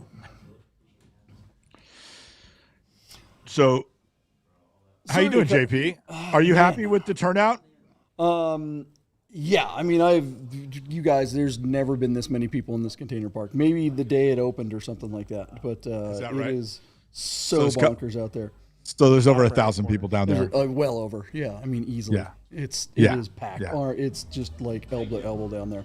If you And guys did are in, Did all of the Did all of the residents of the container park stay open? Are they serving food and alcohol? Only 2 restaurants stayed open.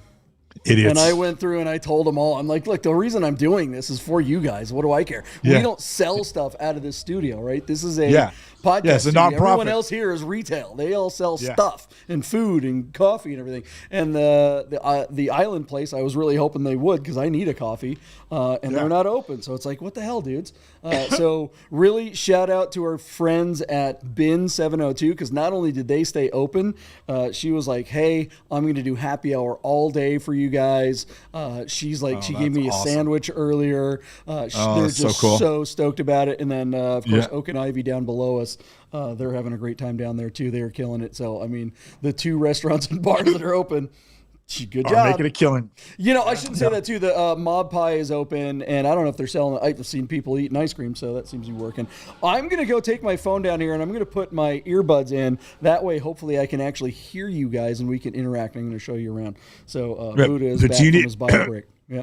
Yeah. I was gonna say you need Buddha to be in the seat to plug you in, right? Yep. Exactly. Okay. So thanks again for everybody hanging out. How are the people? How's the Nerd Herd doing? Are there people hanging out? Yeah, JP, we've got a nice little crowd that's watching with us. Chris Carbine is out there. We gave him a big shout out Ross since it's his house. Holy cow! And out there in New Zealand, awesome. Yeah, man. Yeah, very cool. All right, guys, I'm gonna let you off, and we'll keep sending people up. Thanks. All right, I'm gonna. Ran into Chef to get in here. Good. I'm gonna go try this with my earbuds, so I can actually hear you. Right. Oh, those are yours. Sorry. Chef, go sit there. Oh.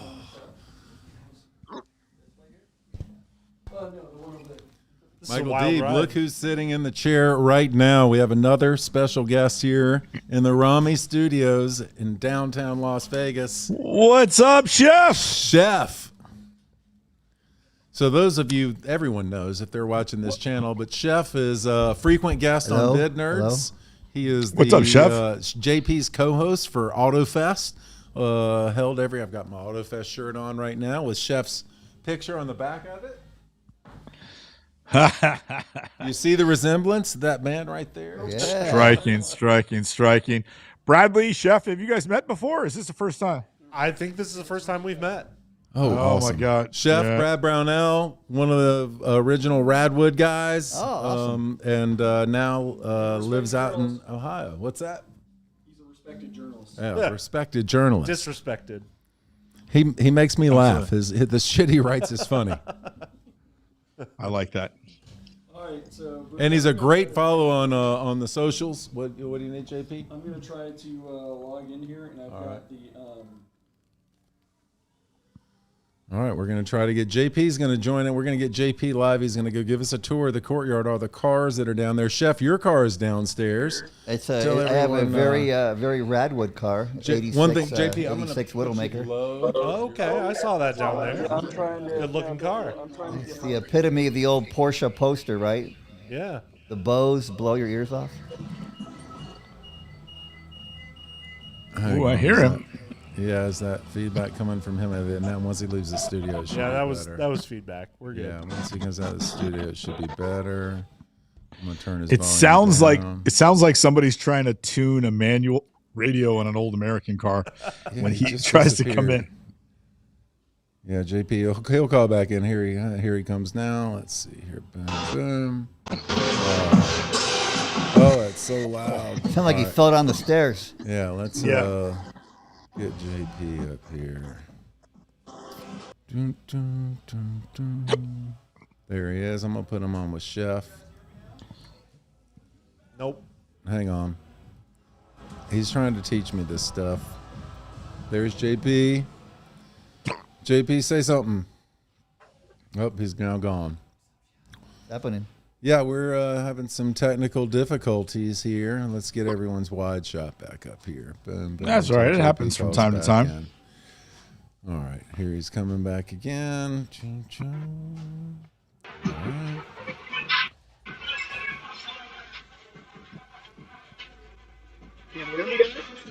Yeah. All right, now we got a 5 shot. Look at that. A 5 shot. Hey, Buddha, why don't you go Okay, he wants a 2-shot. Let's do that.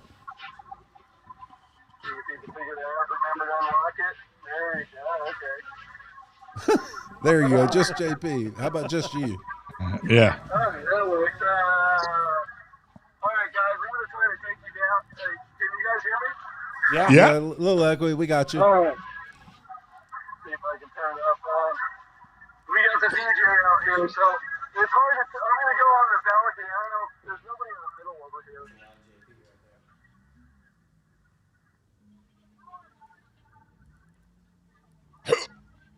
Sorry. Yeah, guys. You hand me a I water can see too. me on the. I'm trying to watch the big screen to see what I'm doing because I'm turning the camera on. Alright, so I'm gonna go out front. That's what I'm gonna do. Talk about something. I'll be back in like bring me back on in 30 seconds. All right. He said bring him back in 30 seconds. Just So- there we go. Yeah, we'll just bounce over here real quick while he goes there. He's So- walking there. Chef, what do you think of the show now that you've been out there down in the container park? JP said it's the busiest it's ever been at the container park in the last since they opened. What do you think? Is it a good event? And your opinion counts for something. You throw the best car show in Las Vegas. Yeah, I think there's a lot of energy out there. There's some cars up front.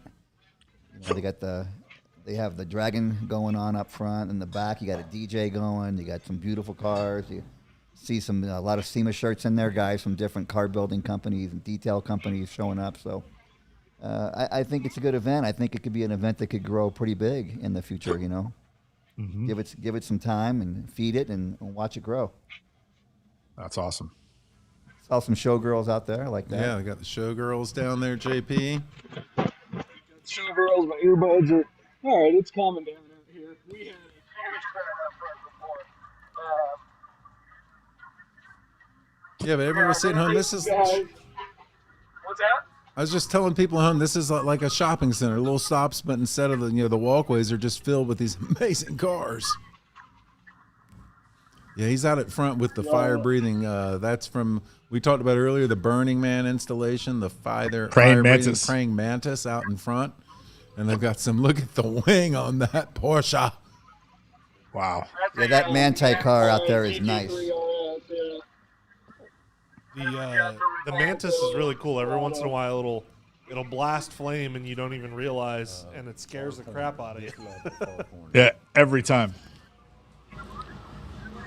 I'll hang out here for a few minutes until maybe the flames will start. Go ahead, talk about whatever you were doing. You can pop me out for a minute, but.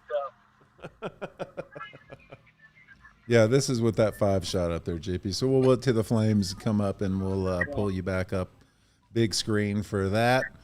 Chef, tell everyone what you've got. You've got something parked downstairs in the courtyard, don't you? I have the 86 Rest of World Turbo down there. The original Widowmaker. How's that car running, Chef? Runs great. It's my favorite car. I mean, if I had to give up all my cars and keep one, I would definitely keep the Widowmaker.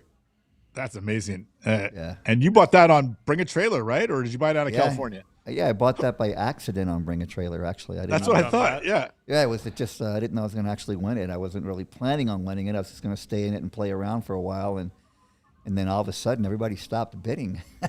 I've definitely done that. Yeah, like, what is, I think I'm going to buy a car here. Chefs, that's like when you go out to dinner with all your friends and they all leave and then you get the check and you're like, what the hell just happened? That's a spot-on analogy. Yeah. It was a funny but day. You're happy. I was at work, and JP and Mikey were actually walking into my job to have lunch, and they go, are you watching that auction? I think it just ended. I think I bought a car.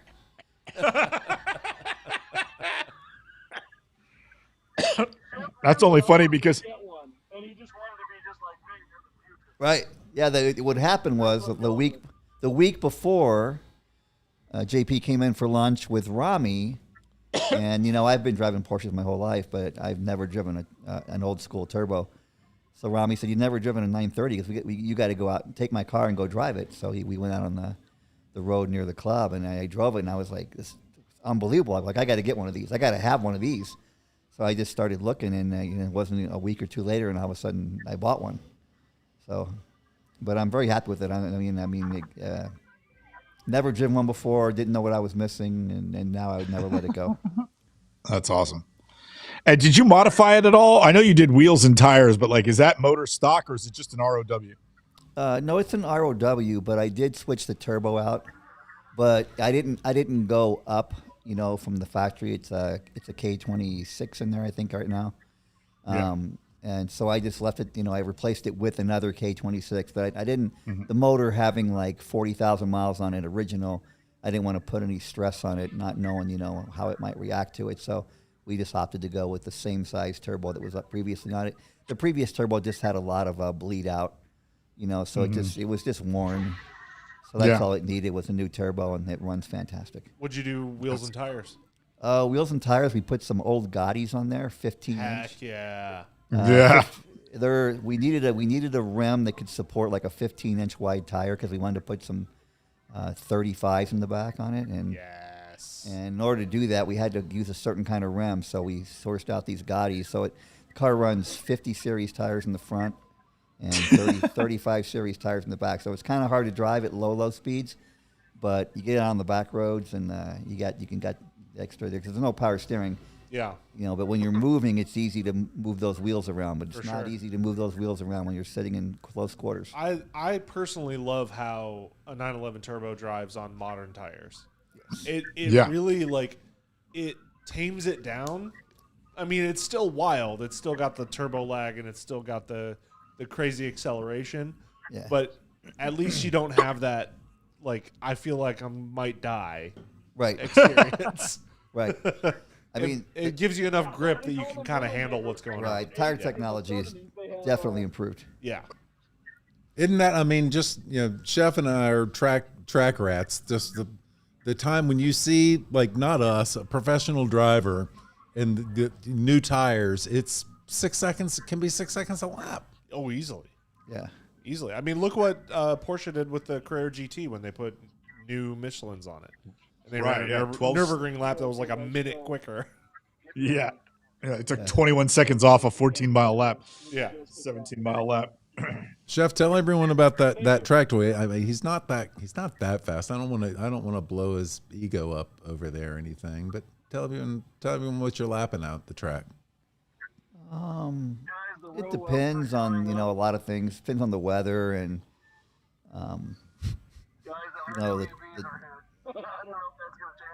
just the traffic. I mean, you get out there in a lot of traffic, or it only takes a tenth of a second in traffic, and one person in your way, and you've blown your whole lap. So tell them what are you driving? Oh, I'm sorry. I drive a 991.1 GT3 RS. Nice. It's great. It has a great analog feel. It's not as modern. I mean, the car's almost 10 years old now, so you compare it to the 992 series GT3s, GT3 RSs, and it's essentially the old school air-cooled car compared to those guys. I mean, it's you feel everything, you hear everything. It's more engaging. It's more wild. We can hear you, JP. It's a crazy car. But I haven't upgraded from that because I actually want to see how much I can extract from it. Yeah. So that's more car can you go full screen real quick? Yeah. JP wants full screen. Yep. Here we go, full screen for JP. All right. Ooh. You see the RWB and the Manti up front? Ooh. Yes. Yeah. I'm hoping nobody gets too crazy because it's a little bit of a traffic jam out here. We've got a TDR pulling around. That's something you don't see every day. And then we've got a crazy assortment of stuff that's just like loaded up on the sidewalk here. They're not really officially in the show, but we've got Aventadors and McLarens. I don't even know which McLaren.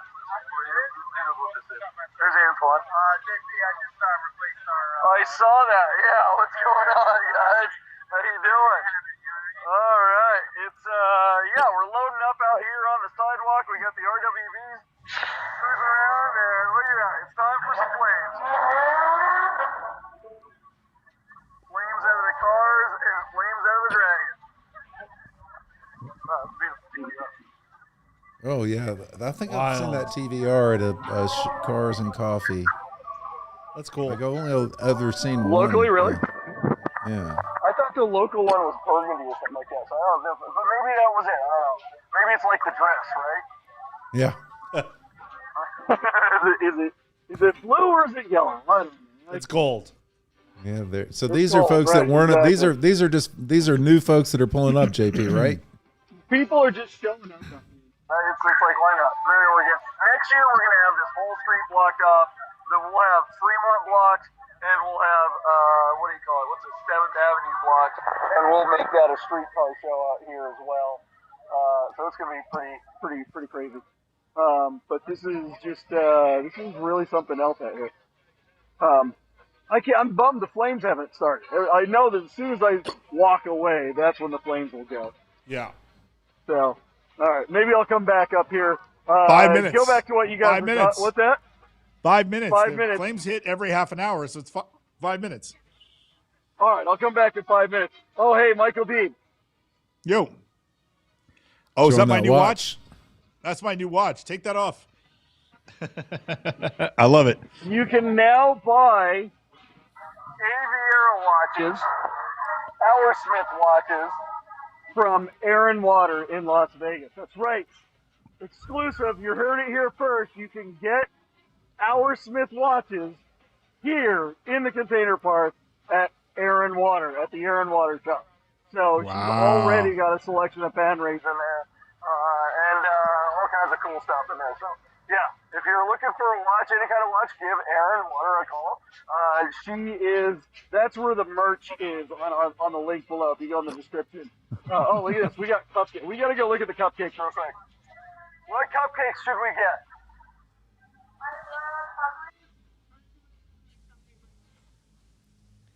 Lost audio. Sounds really, really good. I want a cupcake. No, all I gotta say is cupcakes sound really, really good right now. God, this angle here, that is not a good full screen. Does it work when I go like that? That's better. Is that better? Okay, very good. Sorry, guys. We're working our way over to Ben 702. These are the guys that gave us a happy hour specials all night. Yeah, where my red wine is All from. right. All right, here we go. Got a Huracan with some underglow. Oh, look at that. We got showgirls.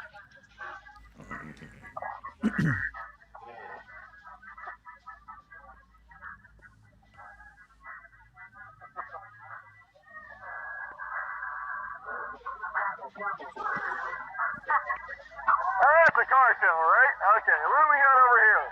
Taylor's over here. What's happening? You guys, we're doing the live streaming thing.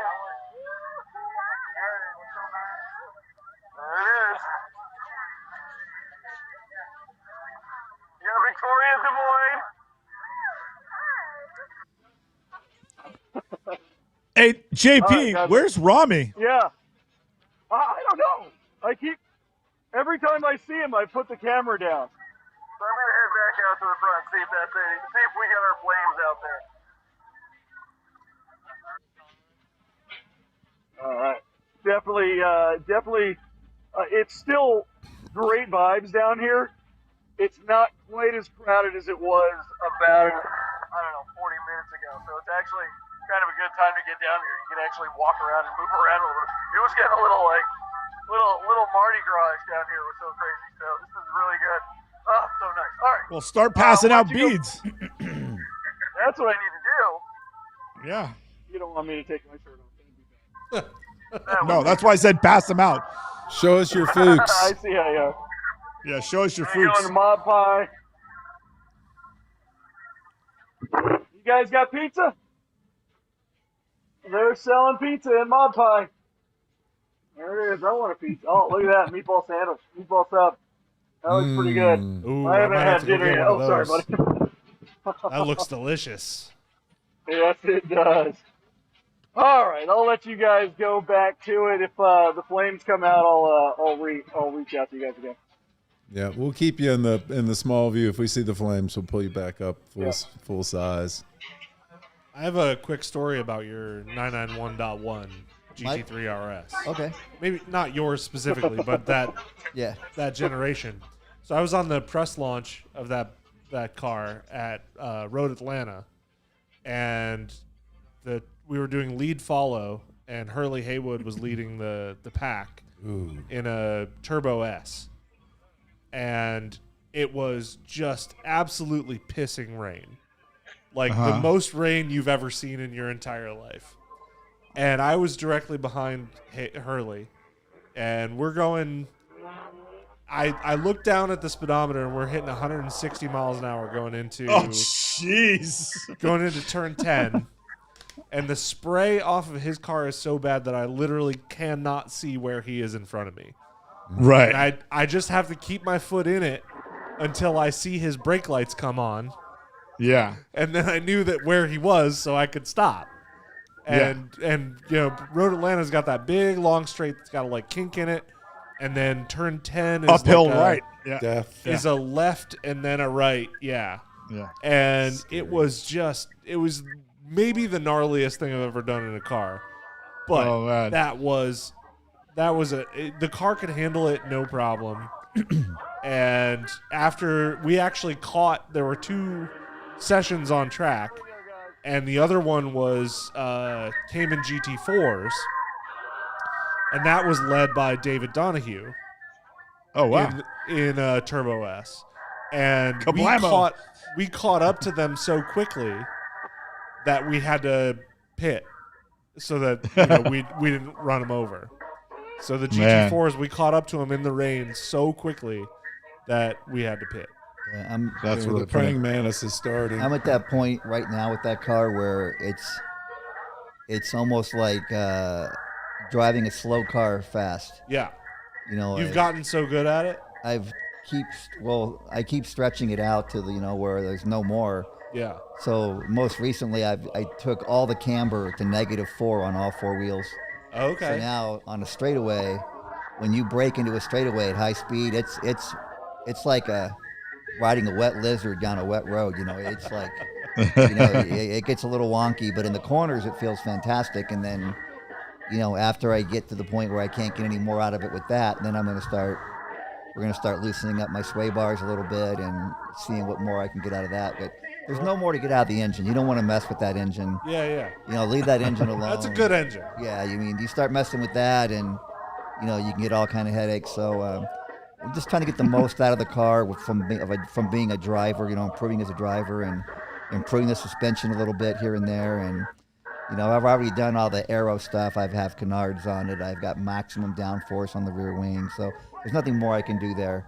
It's just, how much better can I get in that car? And that's more challenging than just going and buying a faster car to me. Yeah. I want to see what I can do with this car. For sure.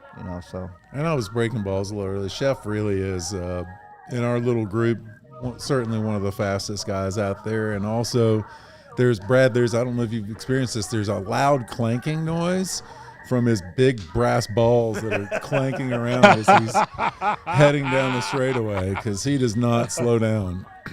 Yeah. Oh, good. My God. That's so good. I'm older than you guys. I can afford it. If I lose a few years, it's not that big a deal. Yeah.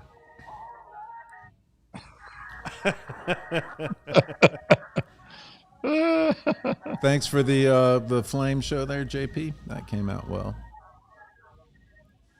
The music was bleeding through so loudly. Looks good though. Yeah. Hey, Deebs, did I see Carbine on here a minute ago? I saw Chris Carbine. Yeah, he was. He's in the chat. Yeah. I was going to tell him, I drove the Vin Wiki down here tonight. Oh, you did? Yeah. Yeah, so the I'd Vin be Wiki. very excited about that. Yeah, it still runs. Just let him know. Chris, the Vin Wiki runs good. I had to put gas in it. Thanks for somebody letting me know where the gas tank was on that thing, which is inside the trunk. It's because that was the Cannonball. That was a Cannonball car. Yeah, there's a weird fuel cell in the trunk. It has a giant fuel cell in the trunk, which I didn't know. So I'm walking around the car at the gas station like a moron. People are thinking, "Look at this guy, can't even figure out how to put gas in his car." And I don't know why I decided to look in the trunk, but it's like, hey, look at that, a giant fuel cell.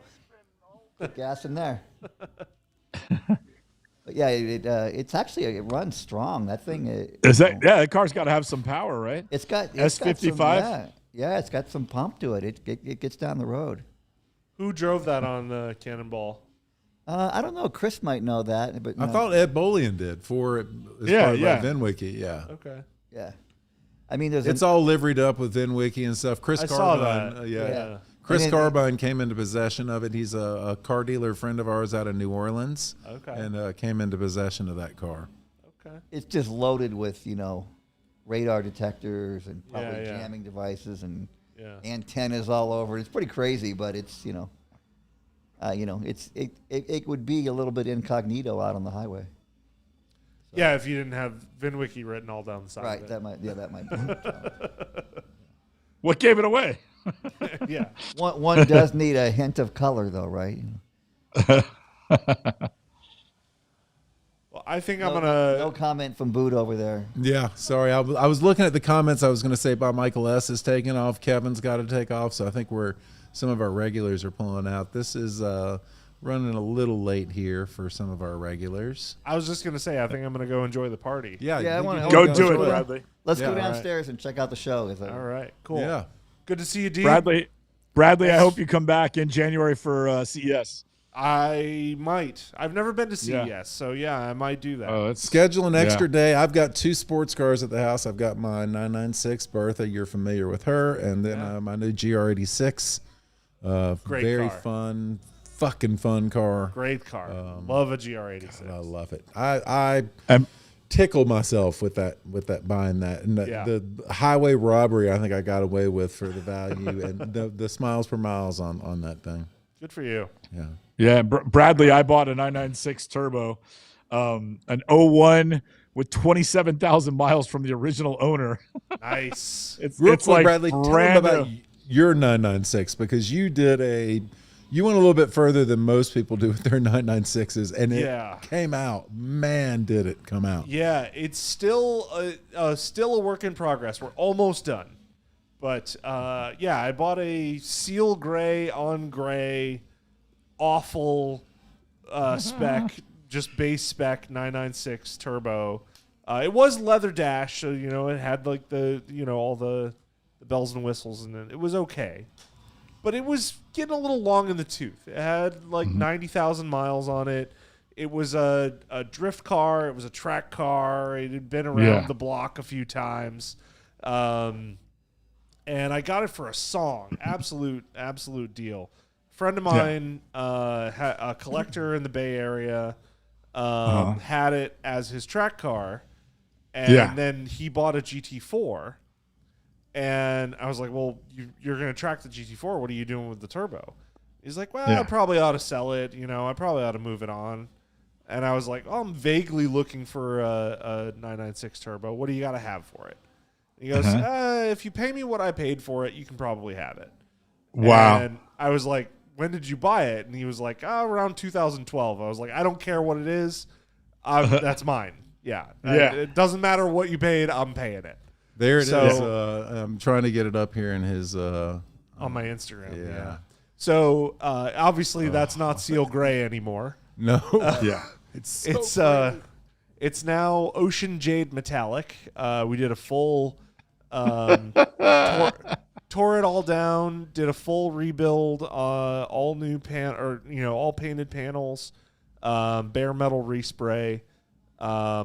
Into the door jams and everything. Like we did everything but remove the motor, so you can still see that it's seal gray if you look underneath the engine. But other than that, even like the wiper assembly and everything came out. So did carbon roof, carbon front trunk, carbon lip, carbon mirrors, a bunch of carbon inside. Did a 991 sports seat. So the hardback sports seat for the driver, and then kept the comfort seat for the passenger because my wife did not want to sit in a hardback sports seat, and I don't blame her. But we color matched the sports seat to the exterior, color matched the center console to the exterior. It looks really, really cool. And then the interior is full nephrite green, carpeting, and then green leather dash, green leather seats, and then the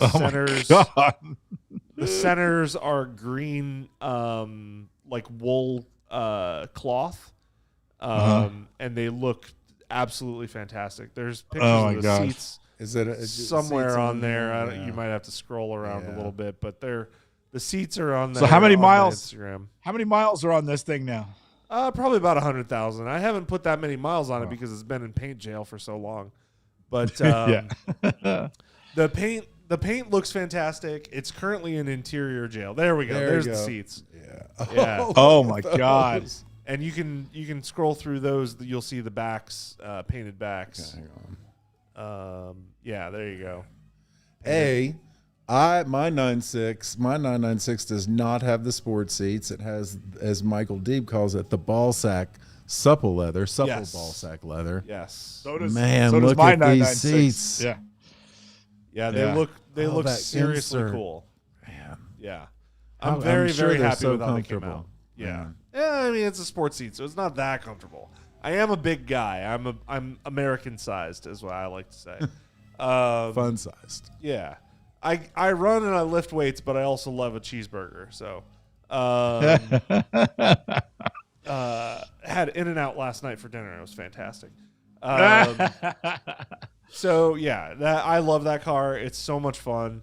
It makes about 600 wheel horsepower. Jesus, which is plenty. And it's rear wheel drive converted, so it doesn't have the front diff anymore. Oh my God, you GT2 spec. Basically, yeah. And we've done a bit of lightening. Like I said, we did the carbon roof, so we pulled out the sunroof, pulled out the whole roof panel and replaced it with a carbon roof. So we had to redo the headliner. And so the headliner, the dash, and the rear seat delete is being done right now by the upholstery guy. So hopefully I'll have that by the time I get back from this road trip, maybe. And I might be able to get one drive in before the snow flies in Ohio. Yeah. So my car is sunroof delete, front bumperette delete on the window sticker. Zero cost option to forego those. And it's seal gray with black full leather interior. But other than that, it's pretty boring spec. But the thing is, it's like brand new. It's a one owner car. Yeah. And it only had like less than 30,000 miles. So I found a virgin. It's pretty hilarious. Your car looks amazing. That color must pop in person. That's so sick. It looks really, really good. And like literally everybody before we painted it was like, oh, it's going to look terrible. That's going to look terrible. Yeah. And I was like, we're going to do color matched wheels. We're going to do, carbon everywhere. And we're going to do it right. It's going to look good. And they're like, no way. Even the guy who painted it was like, I'm not so sure about this. Are you sure you want to do this color? I was like, I'm absolutely positive I want to do this color. And then he sprayed it, and he literally texted me as soon as he laid it down. He was like, you were right. It's so nice. I've been loving it. I mean, I'm not, Chef, you're the only one on this screen without a 996. So, stick your head in doo-doo. And if you want to follow Bradley, figure out what he's doing with this car and these other projects you see right now, his Instagram handle is on the screen. Plug in. Hi, Brad. That's me.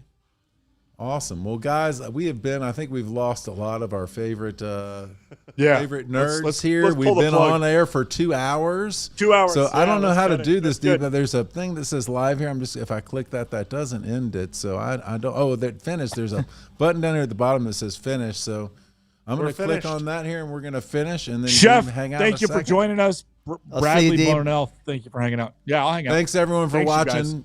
Yep. Yeah. Thanks to all our sponsors and everybody that participated in the Creator from Show. Our Watches. Yeah. Aaron Water next door. Yep. Aaron Water now in the Container Park. Yeah, absolutely. And Buddha, thank you for co-hosting, my friend. Appreciate you. Thanks. All right. Night, everyone. And hang on.